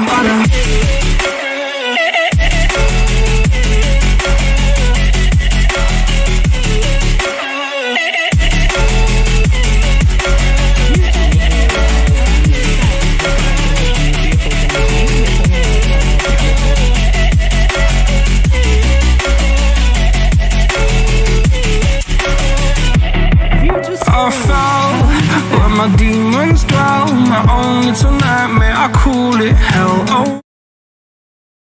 PSG.LGD's turn to pick.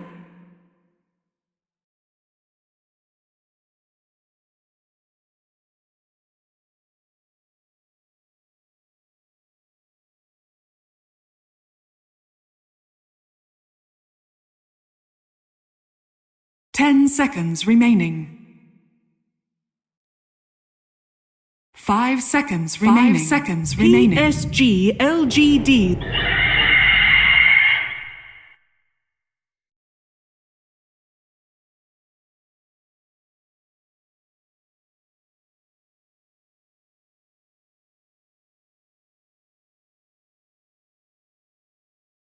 Ten seconds remaining. 5 seconds remaining.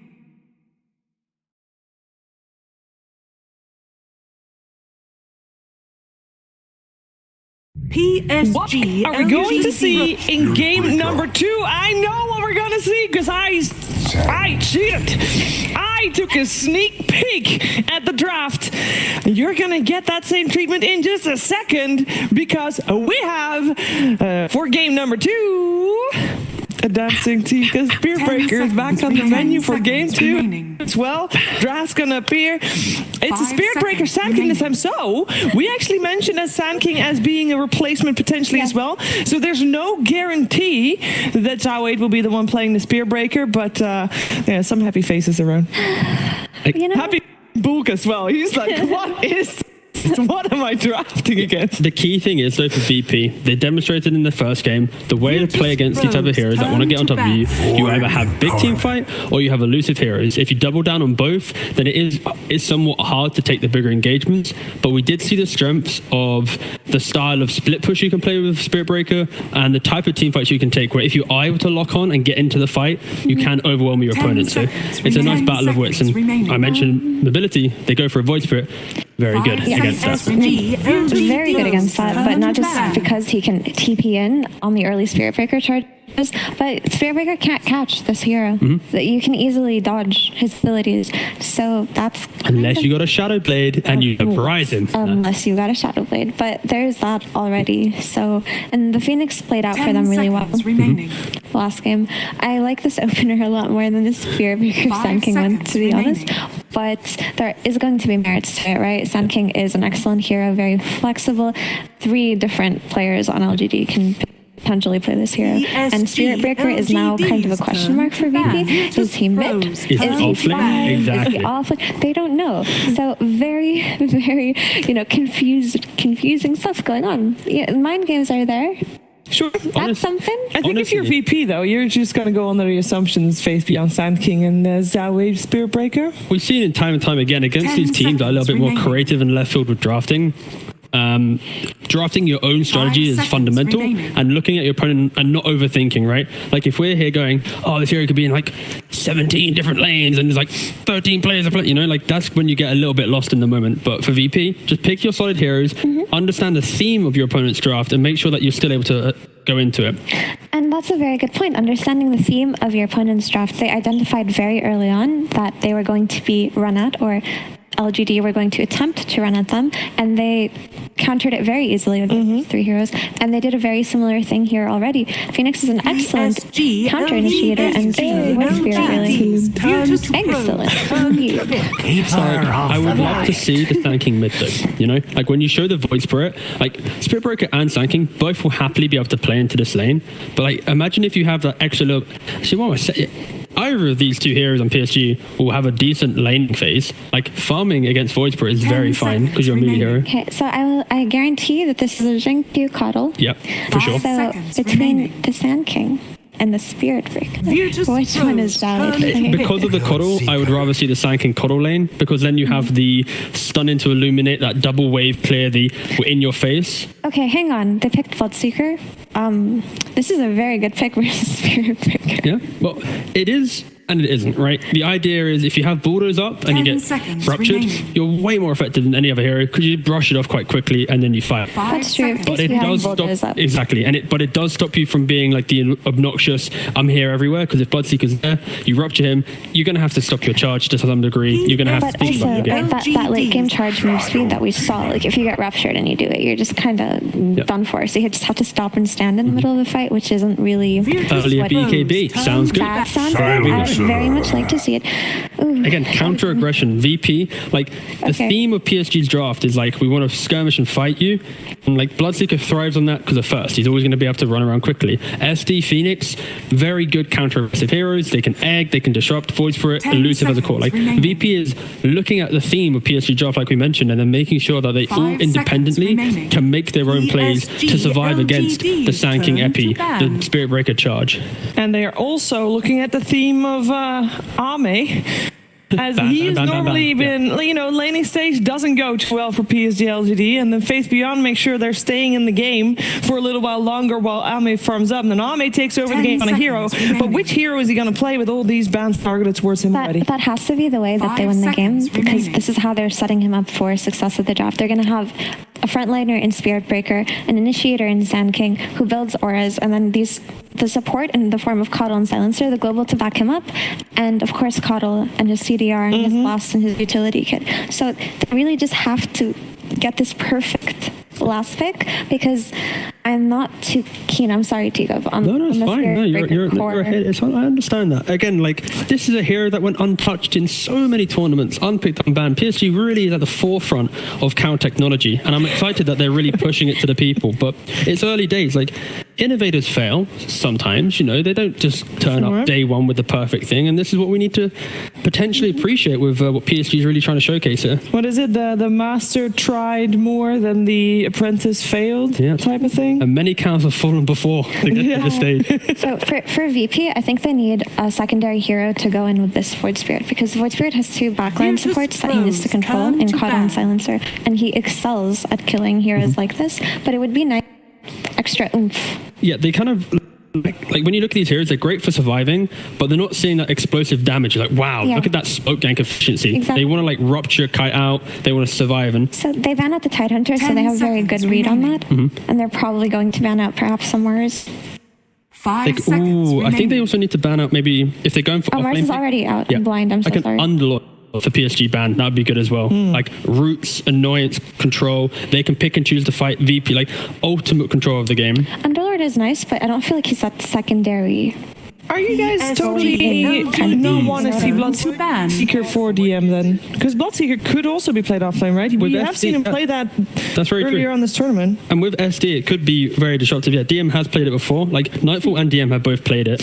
Because they're first pick, they're going to have to reveal that flexibility. They could cover their bases here and just ban out a safe laner as well. We see that happen a lot in the last phase. So that could be a thing. I like these PL and anti mage bans from VP because they recognize that they're going all in on Ame here. He has to hard carry this game. He can't pick some early game. Yeah, they go for a Void. Okay, so it's most likely, offline Bloodseeker and then the carry Void. But I like this Void pick because this hero goes in with the Void Spirit. Like, this Void Spirit alone is not enough. You have to get on top of this Cuddle Sensor, burst them quick, and then you have all the tools to succeed in the fight. And I guess for PSG side, it's that early damage that VP is lacking when you pick a Void. Again, it's like that. There's that window to run over. So some style of like BKB Satanic carry that can survive the Chrono, throw all the defensive items out there and get into the fight could look pretty good. It needs to be said though, they've got the Wombo combo of Supernova and Chrono. It's tried and tested combination. What's the carry here for Army? Yeah, they got a lot of time to think about it. PSG.LGD so far, both in Game 1 and Game 2, have been very quick with the draft, just in general, not using a lot of their bonus time until the very end. I was thinking about Gyro as well, I'm thinking actually, Gyro, because they have run it with Silencer before, and every time Gyro got run at, he had the global to back him up, and he turned the fight so quickly. Yeah. And he can go Ag, Satanic. There, nice, they go Gyro. Yeah. Easy. So they can go Ag, Satanic, BKB, like we mentioned. So it's overall nice pick. I think this is not to just be like the Spirit Breaker, fanboy, but this is a much better approach to enabling this style of draft. I think going into a Void Spirit in lane, it's not like the Razor that's going to static link you, make you awkward. Like, this will be a much better farmed Spirit Breaker. I hope he tweaks his itemization to at least get into the fights a bit more with confidence, but this is a nice gyrocopter pick as well. And not just that, there's no Razor like there was last time. That Razor was a thorn in his side for sure. A Void Spirit, while he is a stronger laner than Spirit Breaker and he can match his rotations with TPs, it's not the same as having Razor static link you and just kind of disrupt your gameplay from minute one, right? So it looks better. I really hope he buys a BKB. I hope he doesn't make it like a fourth item. Yeah, it needs to be like second, third. Like honestly, like phase, drum, BKB, that's kind of your aggro style. You pair it with the blink of the Sand King, an early BKB on Gyro, and you just get into the face of VP and you just fight them. And then hopefully Gyro finds the farm, because if he gets to like Ag Satanic +1, they're going to be happy. But for sure, VP, again, they have so many counterplay opportunities where if they just outplay PSG in the team fight, they're going to be out of position. You're going to blink in, you're going to charge in, then it's going to be kind of awkward. So, and just like last game, if VP reads the early game rotations of LGD as well as they did, should be smooth sailing for them. But there is much more window for error from this LGD Okay, lineup. so it's a better Spear Breaker draft coming out from PSG.LGD. Giant. Are we going to see Game 3? Yes, no? if he buys better items on the account. Come on, come up. Yes! Yeah. Wow, they're very, very convinced that it's going to be a third game. Let's see it. Let's see it play out. Let's head over to our commentary team of Sun Svensson. Thank you. Very confident panel there that LGD will be able to take game number 2 with with another Spirit Breaker, Cinderin. Yes. What do you think? I agree with what they said. Spirit Breaker game, but there are also a couple of things. Man, we've been talking about the Spirit Breaker a lot. I mean, it really is. It's just the cool talking hero, point, right? But might have to hold your horses here, Cinderman. Save has to disrupt himself. Bloodright's going to be a little bit too early there. Well, they are in the same team, That's so true. I've heard him. All right. Well, don't worry. I haven't looked at the lineups yet, Cinderin. So tell me about them. Right. So, as far as LGD goes, this time around, I think they have 30 seconds They have like to battle. easier ways of setting themselves up for success. They have the Spirit Breaker stun, they have the Sand King stun, and they have global follow-up. So any way they start the fight, they can really get value out of this. I think I like the Silencer pick a lot against Phoenix. It's a very classic counter. You last word him. If he tries to dive, he can't break it. He just comes back to you. So it's a good lane counter in that sense. It's also a pretty good hero against Faceless Void, in my opinion. So I think there's definitely options there.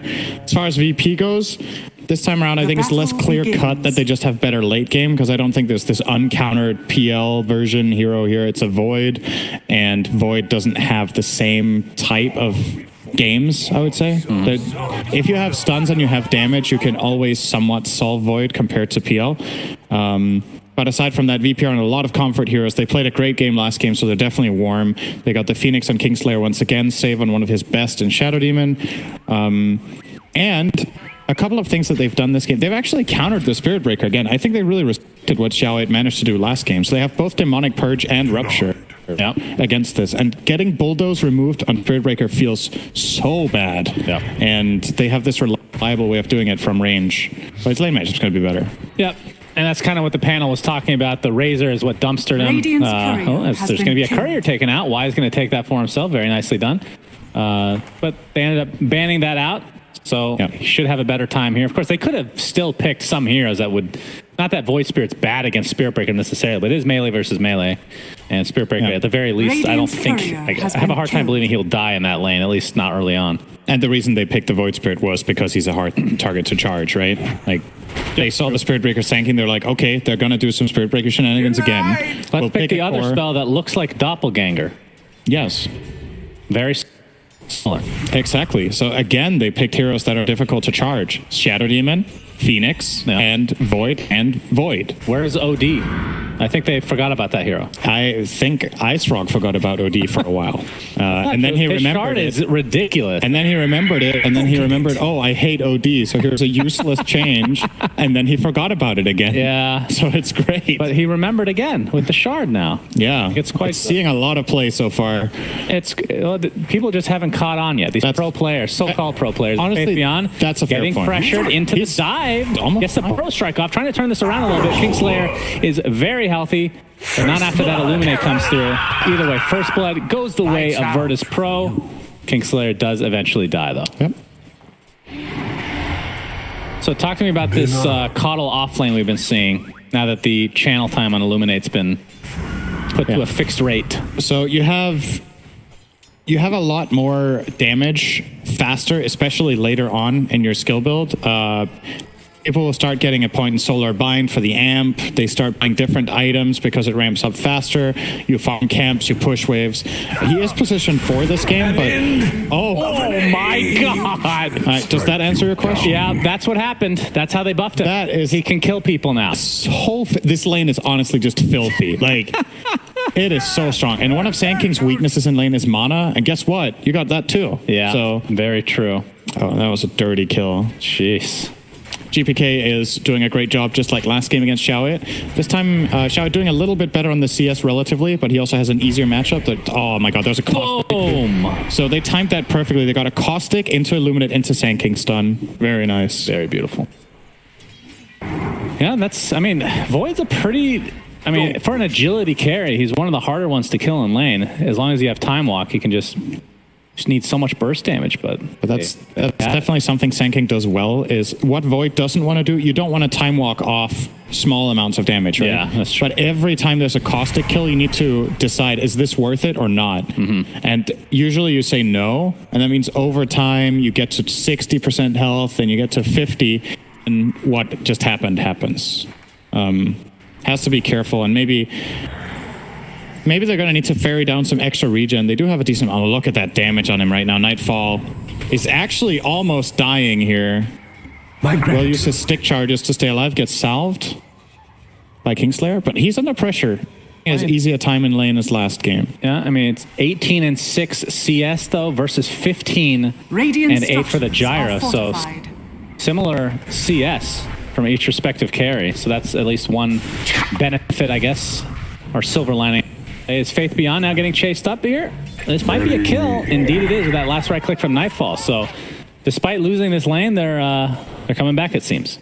Yeah, I don't really think they're losing it, especially not anymore after that kill. I guess you were right before. Coddle was far ahead on net worth against the Phoenix. So yeah, I think you're right. They were ahead, but that's interesting as well. Time dilation against Coddle, right? You have the CDR of Chakra, but they're still locked. So he couldn't. He tried to give mana to Sand King to give him another spell, but the cooldowns were still like 10 seconds each. It's an interesting top lane. Looks like Ame is just going to TP out in the face of danger.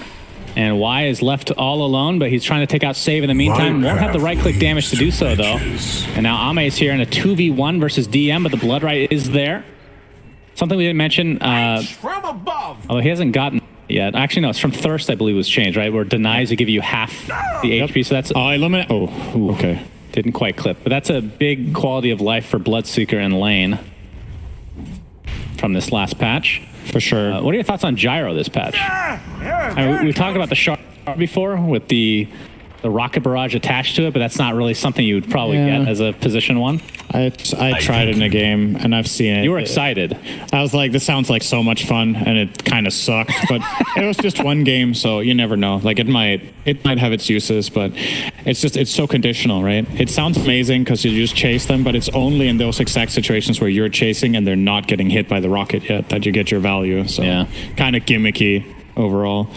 I think Gyro is still good, though.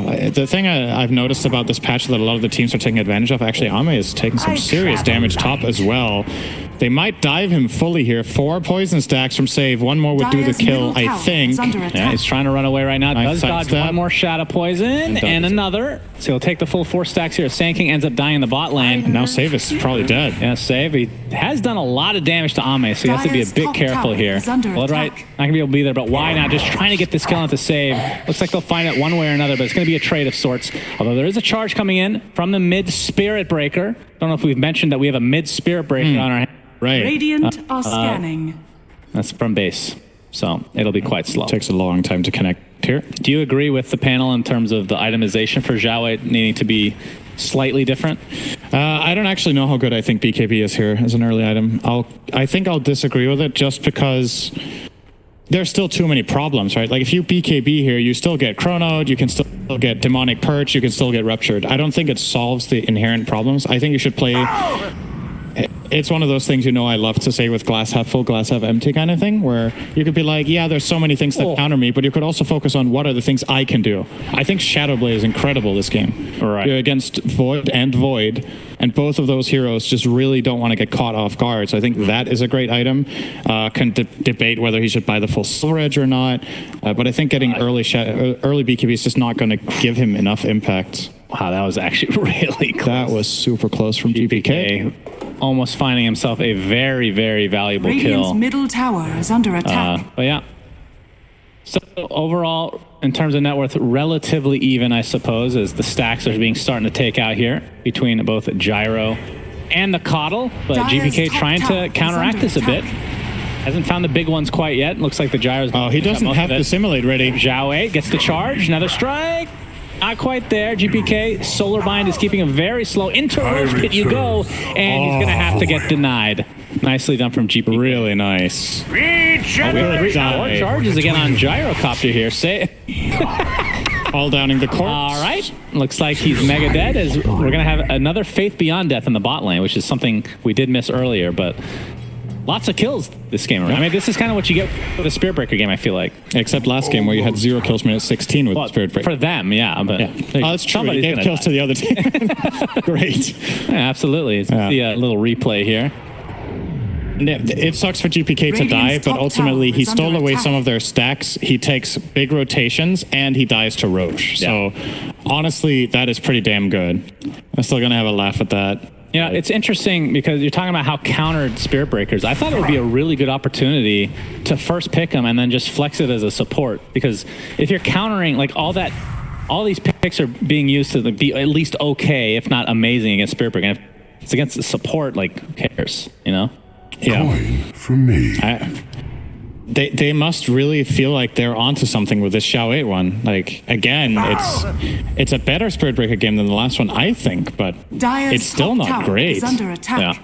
But he's going to find a way. He's going to go Echo Saber again. I think he's going to go for the same build. I think he's going to go Echo Saber, Shadow Blade, maybe full Silver Edge, and then Ags. Okay. I would love to see him not by Radiant's middle BKB, maybe tower is even under at attack. all.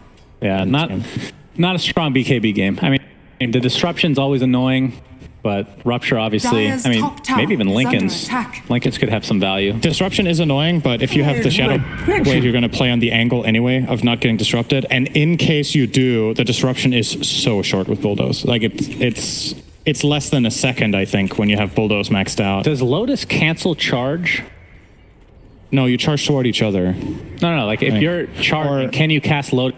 Dire's yourself? middle tower is If under you attack. charge and then you Lotus. If you're charging and you Lotus yourself, does it Radiant's stop bottom charge? tower Oh, I is see what you under mean. attack.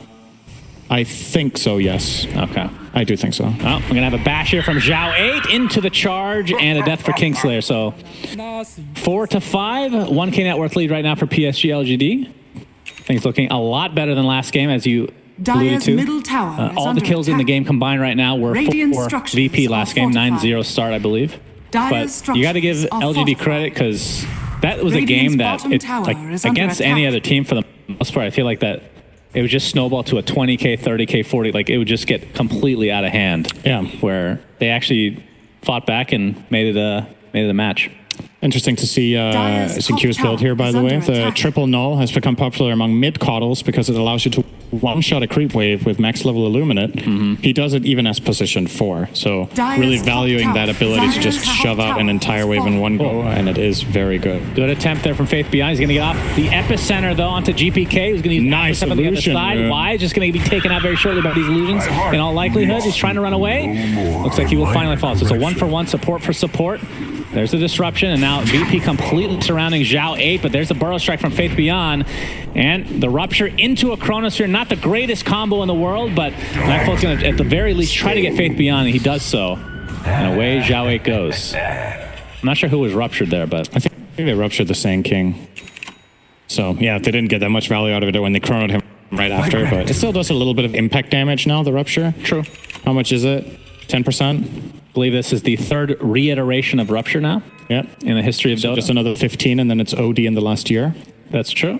Except Oh, we'll get there. Bloodseeker's never been a complicated here. I would say OD has been a complicated. I mean, reading his like previous shard was complicated to think about. When would that be useful? And Valve's like, good point. Let's put something brand new in. Let's allow you to move with Astral Imprisonment. Goodness gracious. Why are we talking about OD so much?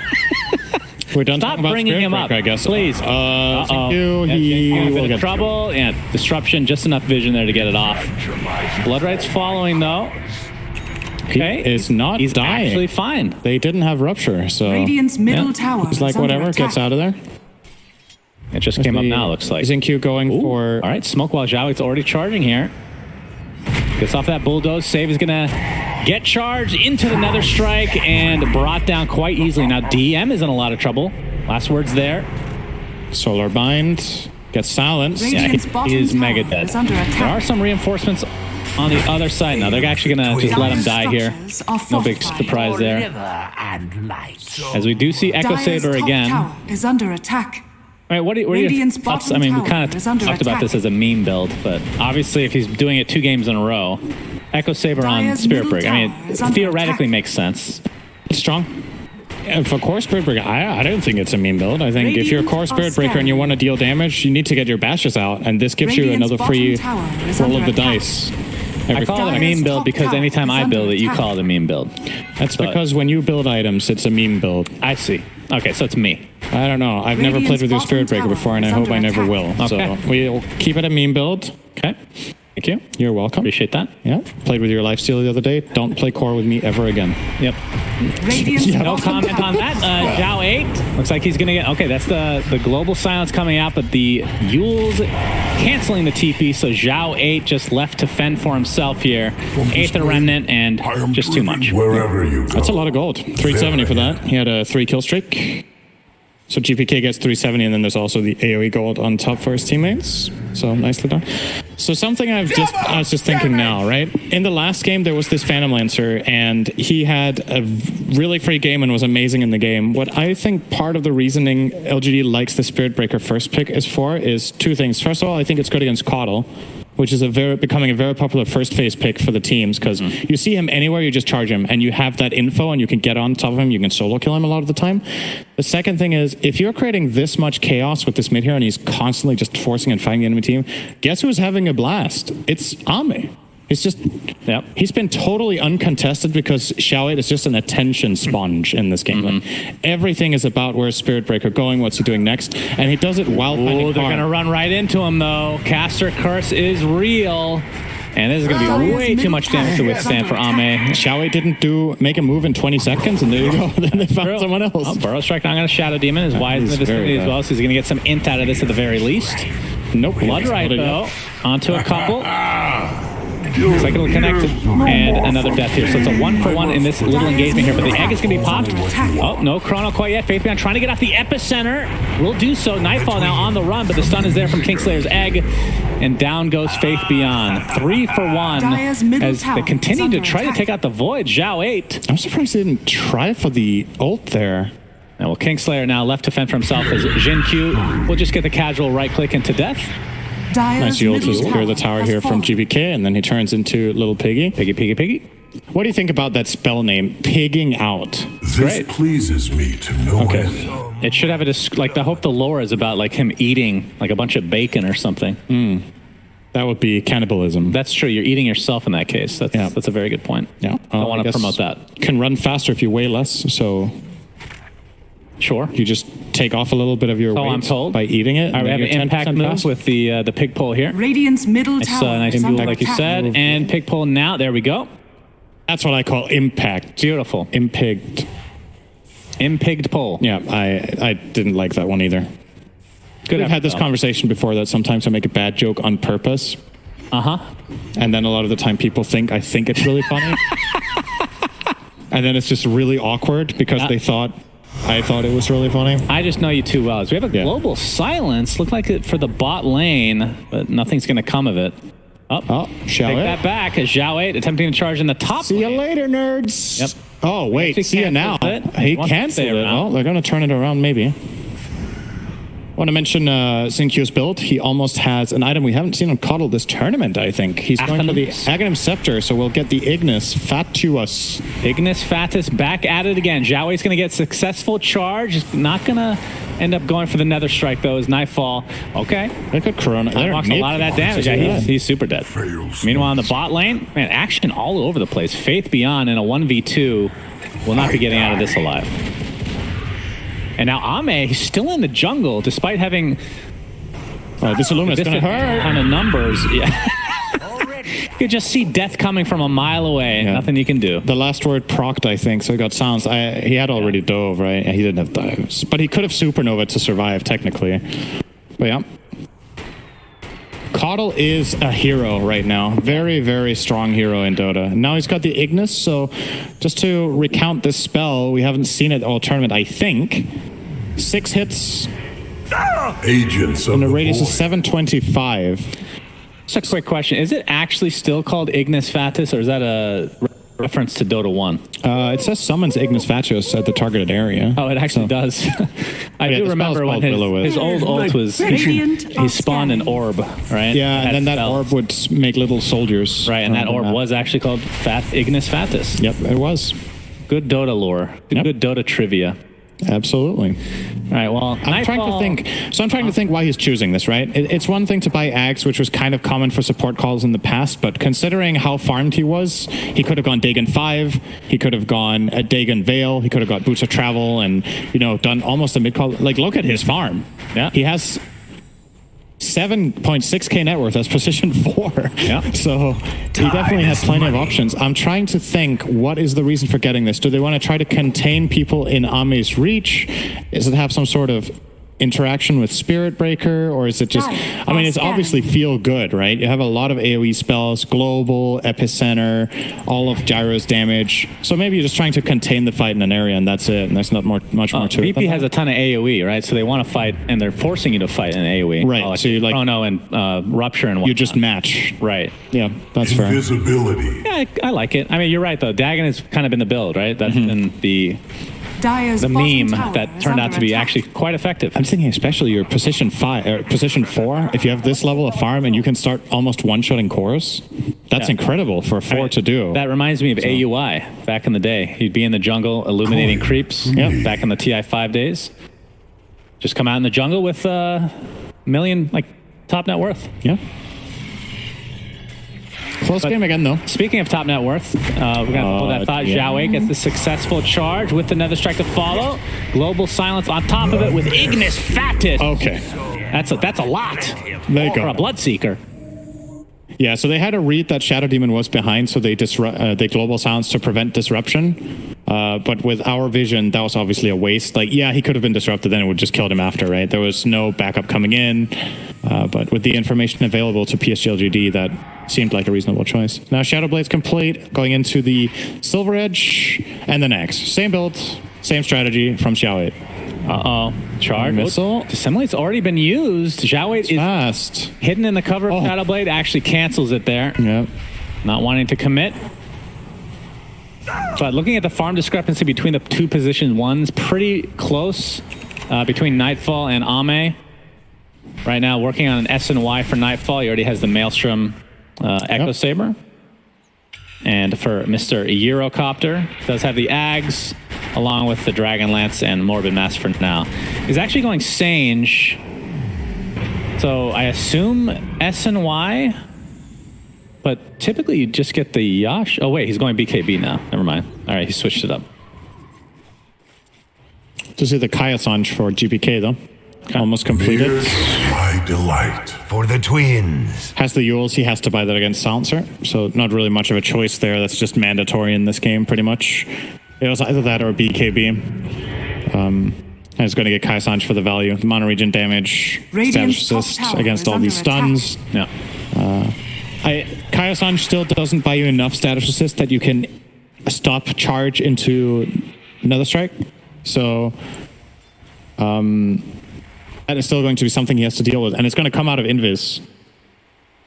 So save really needs to... it's honestly pretty challenging to play Shadow Demon in this game. You need to protect the right heroes at the right time. You never know when Spirit Breaker is going to strike. Going to Gyro. Jungle, yeah, the Chronosphere onto 2. Ignis Fatus on the side. Can they get this kill before he gets this lifesteal? It's only a Morbid as he's stuck in place thanks to the Rupture.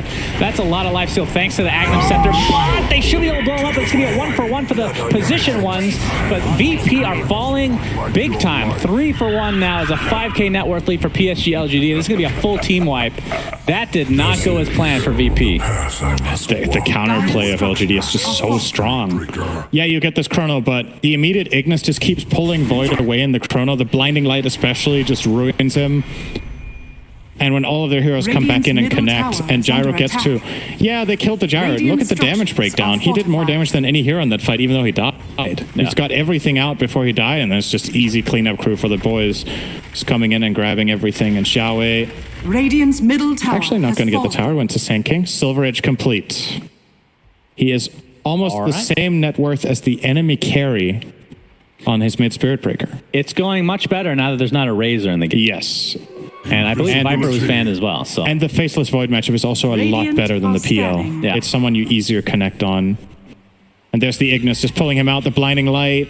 Yeah, very Ama gets off everything. Now they finally connect in with the Sunray and GPK, which is what eventually nets them the kill, but they've just dropped literally everything for this. And that Global Silence is going to allow them to kill the egg. Yeah, it's going to be hard for Nightfall to fight without a BKB, I feel like. I assume that's what he's building next, yeah. So that is next on the plate for Mr. Faceless Void. I mean, do you think Void is... Oh, we're going to see Faith Beyond taken out here with that charge poison. He might connect this and go. He has ult. Yep, he's going for it with the Shadow Blade. Gets the bash as well, but there's a disruption to cancel the Nether Strike. And GPK, look how short out that of the AoE, was. the Ignis Fatus. Oh my goodness. Like he's fine. Yep. Everyone's getting out.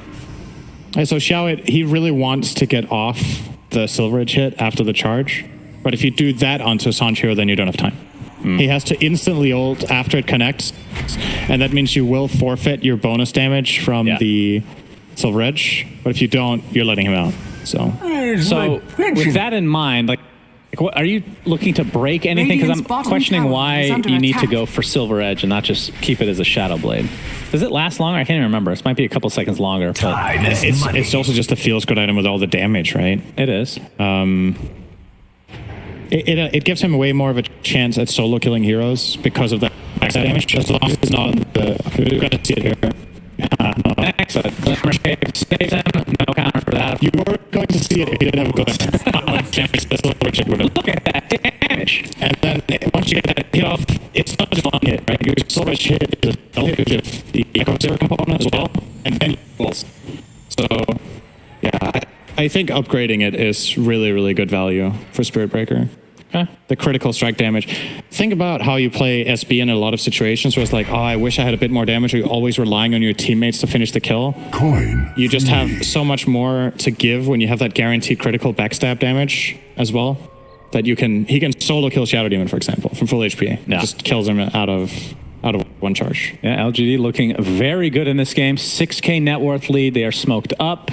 Satanic getting very close for Ame. And I assume if they get a kill here, they'll just go straight into the Roche pit. But for now, they're just going to farm the Ancients of VP. I mean, Xiao is scary. Like, you see him on the map, but he could be anywhere, right? He has a lot of global presence. Starting to see the value out of this Spirit Breaker. As they're just going to go for Roche the old-fashioned way. Just walk in there. Good to go. You can see the heat map for Spirit Breaker. That's awesome. It's just been all over the place. And looks like this will be uncontested. They're going to smoke up. They want to do it, but they're too late. Roshan has fallen. Gyro. It fills me with nothingness. And Jiaowei's only a couple K away from finishing the Aghanim Scepter for himself. Damn, he beat the record of Silver Edge, which was set by himself last game. Wow. Incredible. I'm assuming that's just this patch. I think I also said that. Very well played, Jiawei. You've broken your own record. If they end up winning game 3, we have to congratulate him on breaking his own record. Yeah. Especially if he picks it a third time and does it again. That's true. That's impressive. Radiant's top tower. Yeah, it would be pretty impressive to beat the record of this game because he's having a really good game. Yeah. Illuminate is such an incredible spell, right? Yeah, it's maybe a little too good, in my opinion. Channel for 3 seconds and you just kill an entire creep wave with 3 nulls. As a 4. Yeah, as anything. You could get, like, you will easily get 3 nulls on any roll if you want. Yeah. So.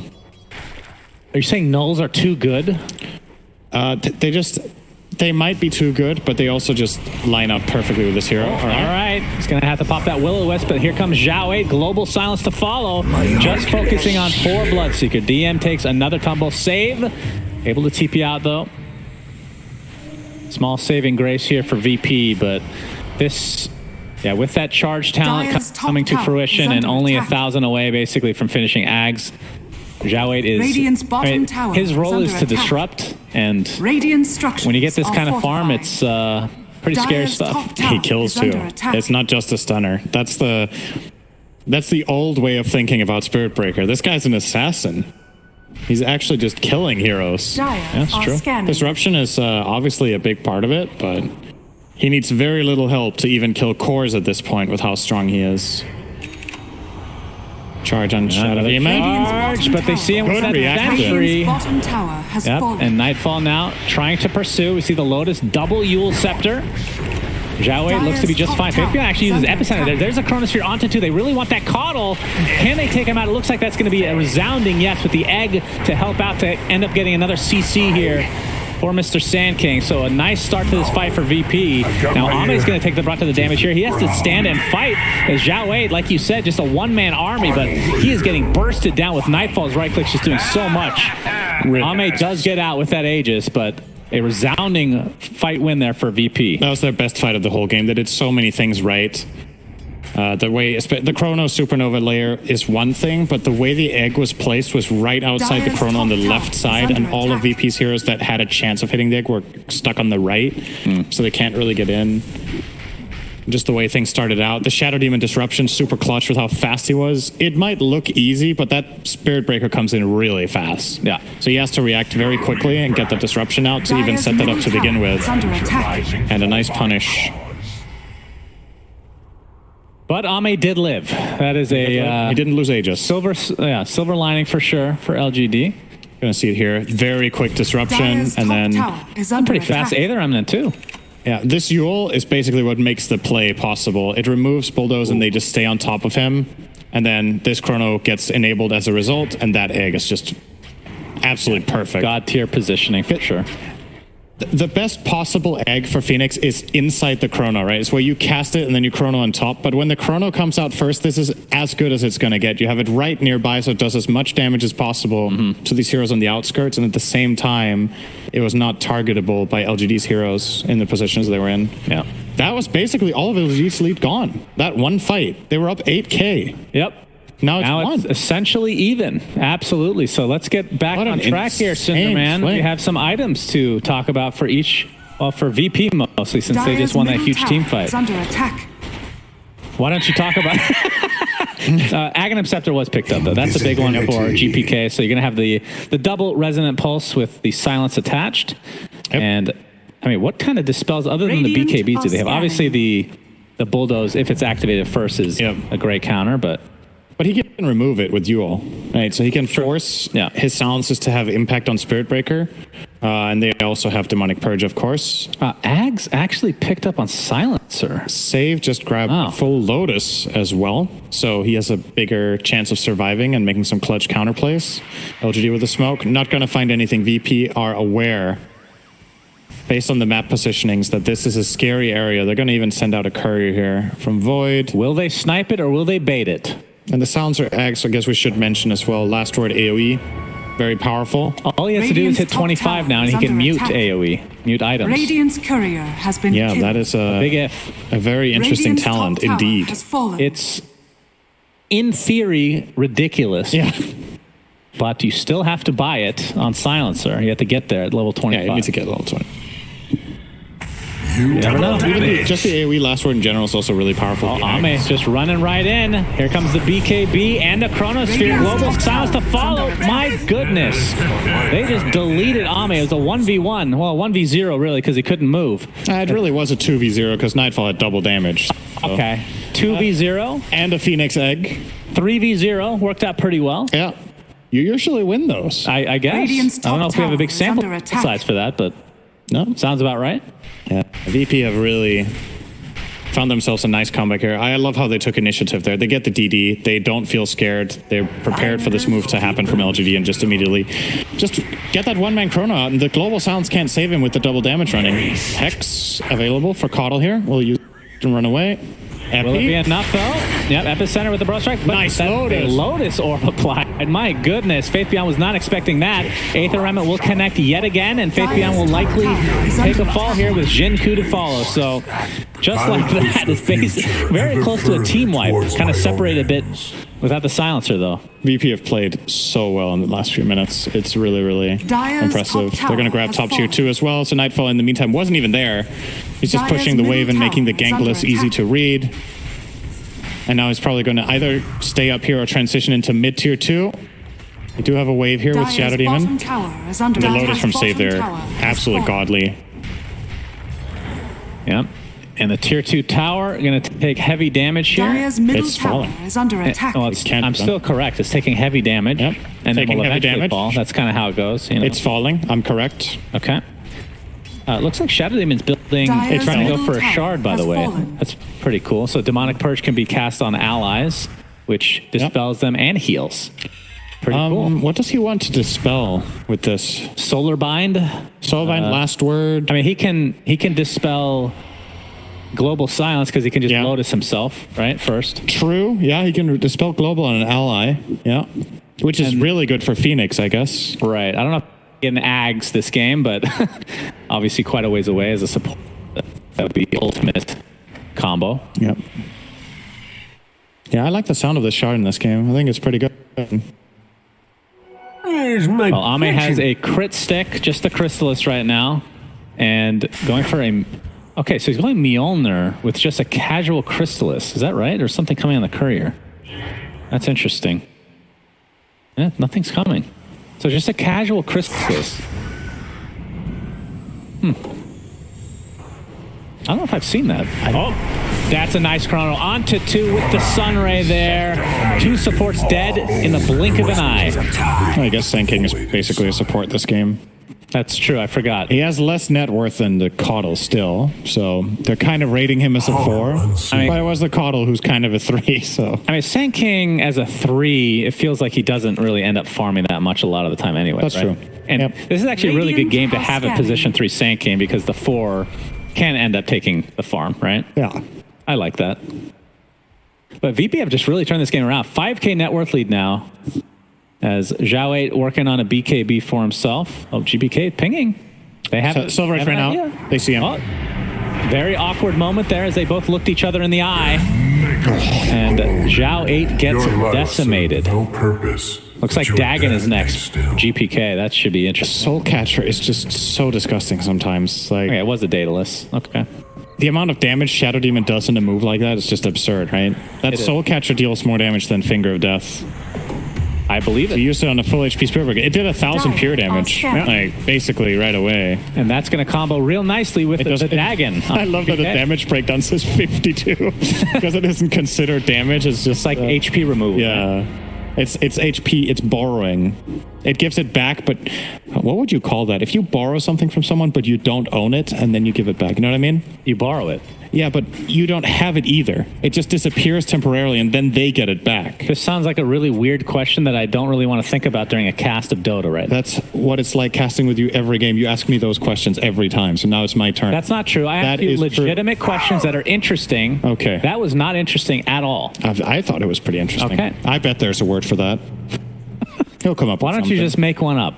How about that, Cinderin? So if it's... No, I was going to go with blending because it's like borrowing and lending, but that's kind of the same thing. Sure, whatever you want, buddy. All right, so Nightfall... He got blended. All right, he got blended real good. So Nightfall has the Daedalus now, Aegis, and Shard. So his Time Walk is a ridiculous range. And he has the little reverse Time Walk action if he wants to end it. Backtrack, which is nice against Caudle. Indeed. Has a Lotus overapplied, so Zhao... Oh my God. What? Faith Beyond is no longer here. Ignis Fatuus was used as well, and they can just wait it out and continue to go high ground. Man, that was a deletion like I've never seen. Nightfall. Gonna get Hex. Here comes the egg, though. The buyback onto the Sand King now is... Oh, the Chronosphere on top of the egg. Gyrocopter taking a beating. Do they have enough damage to actually take him out? Yes. No BKB for you. 84 seconds on the deck. No buyback for Ame at all. We do get the Shadow Demon and the Aegis to boot, but Nightfall is just going to continue on its rampage here. Ignis Fatuus is somehow up again. What is the cooldown of this freaking spell? Nightfall doesn't care. We'll reverse Time Walk back and start hitting some buildings. Well, the cooldown is 60, but you can refresh it with... Oh my God. Okay. Double kill Nightfall. He is online, I do believe. Level 26. Looking pretty good, it seems. Has fallen. Radiant's bottom GPK tower is under attack. Looks like you'll get a nice Aether Remnant there, pushing Jin-Q out of the fountain. I didn't even know you could do that. That's hilarious. And they're going to get the top racks has fallen as a result of not having anybody to face right now and absolutely no buyback. It's not very often you see like no buybacks. Yeah. That's crazy. Dire's structures are fortified. And this is going to be at least 2 lanes. What is GPK doing? He's just setting up Aether Remnants. What is this? Hit the buildings with your team. Oh, he's buying Dagon. Okay. Dire's middle tower has fallen. He's buying kind of buy Dagon. Are under attack. I feel like if you buy items from the enemy shop, it should be buffed in some fashion, you know? would like, Dire's middle Yeah, that would be another has nerf to fallen. Fountain. You would love that. yeah, that's true. That's Yeah. kind of counterintuitive. Dire's middle Either way, barracks 2 has barracks fallen. now, 2 set of racks, I should say, for VP. They're just going to back up and just go back to farming. And you can see they're very thrilled about this potential Game 2 victory over PSG.LGD. Of course, for those that haven't been keeping up, PSG.LGD is working with Zhao 8 as a stand-in, and he is picking Spirit Breaker mid every single game. Has not He's worked also out. thrilled. Honestly, it's looked pretty good, though. I can definitely see what they're going for. I can sure. too. I mean, they were in a good position in this game. They just got outplayed. Like, VP have just taken a couple of incredibly good team fights. Right. Zhao 8. All right. Global Silence is there. Gets off the Nether Strike, but it's not enough to kill Kingslayer. Gets off the Lotus Orb now as Nightfall. Just continuing on, he's just going to beat down Zhao 8 quite easily. Now Rupture onto Ame.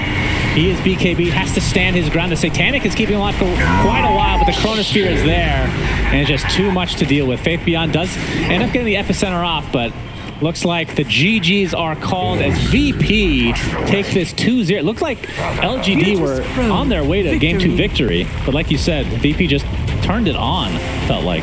Yeah. This is the second game in a row that VP run their Phoenix, and it just has massive team fight impact for them. I think so far in the tournament, VP is the only team that I can think of that flat out just first picks this hero. And they've done it in multiple games. They just rate it higher than any other team, and you're seeing why in a lot of these games. Just doing an excellent. Yep, for sure. But, I mean, I wouldn't say Spirit Breaker is the reason.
Well, it's time to get back up, climbing and climbing. I'm done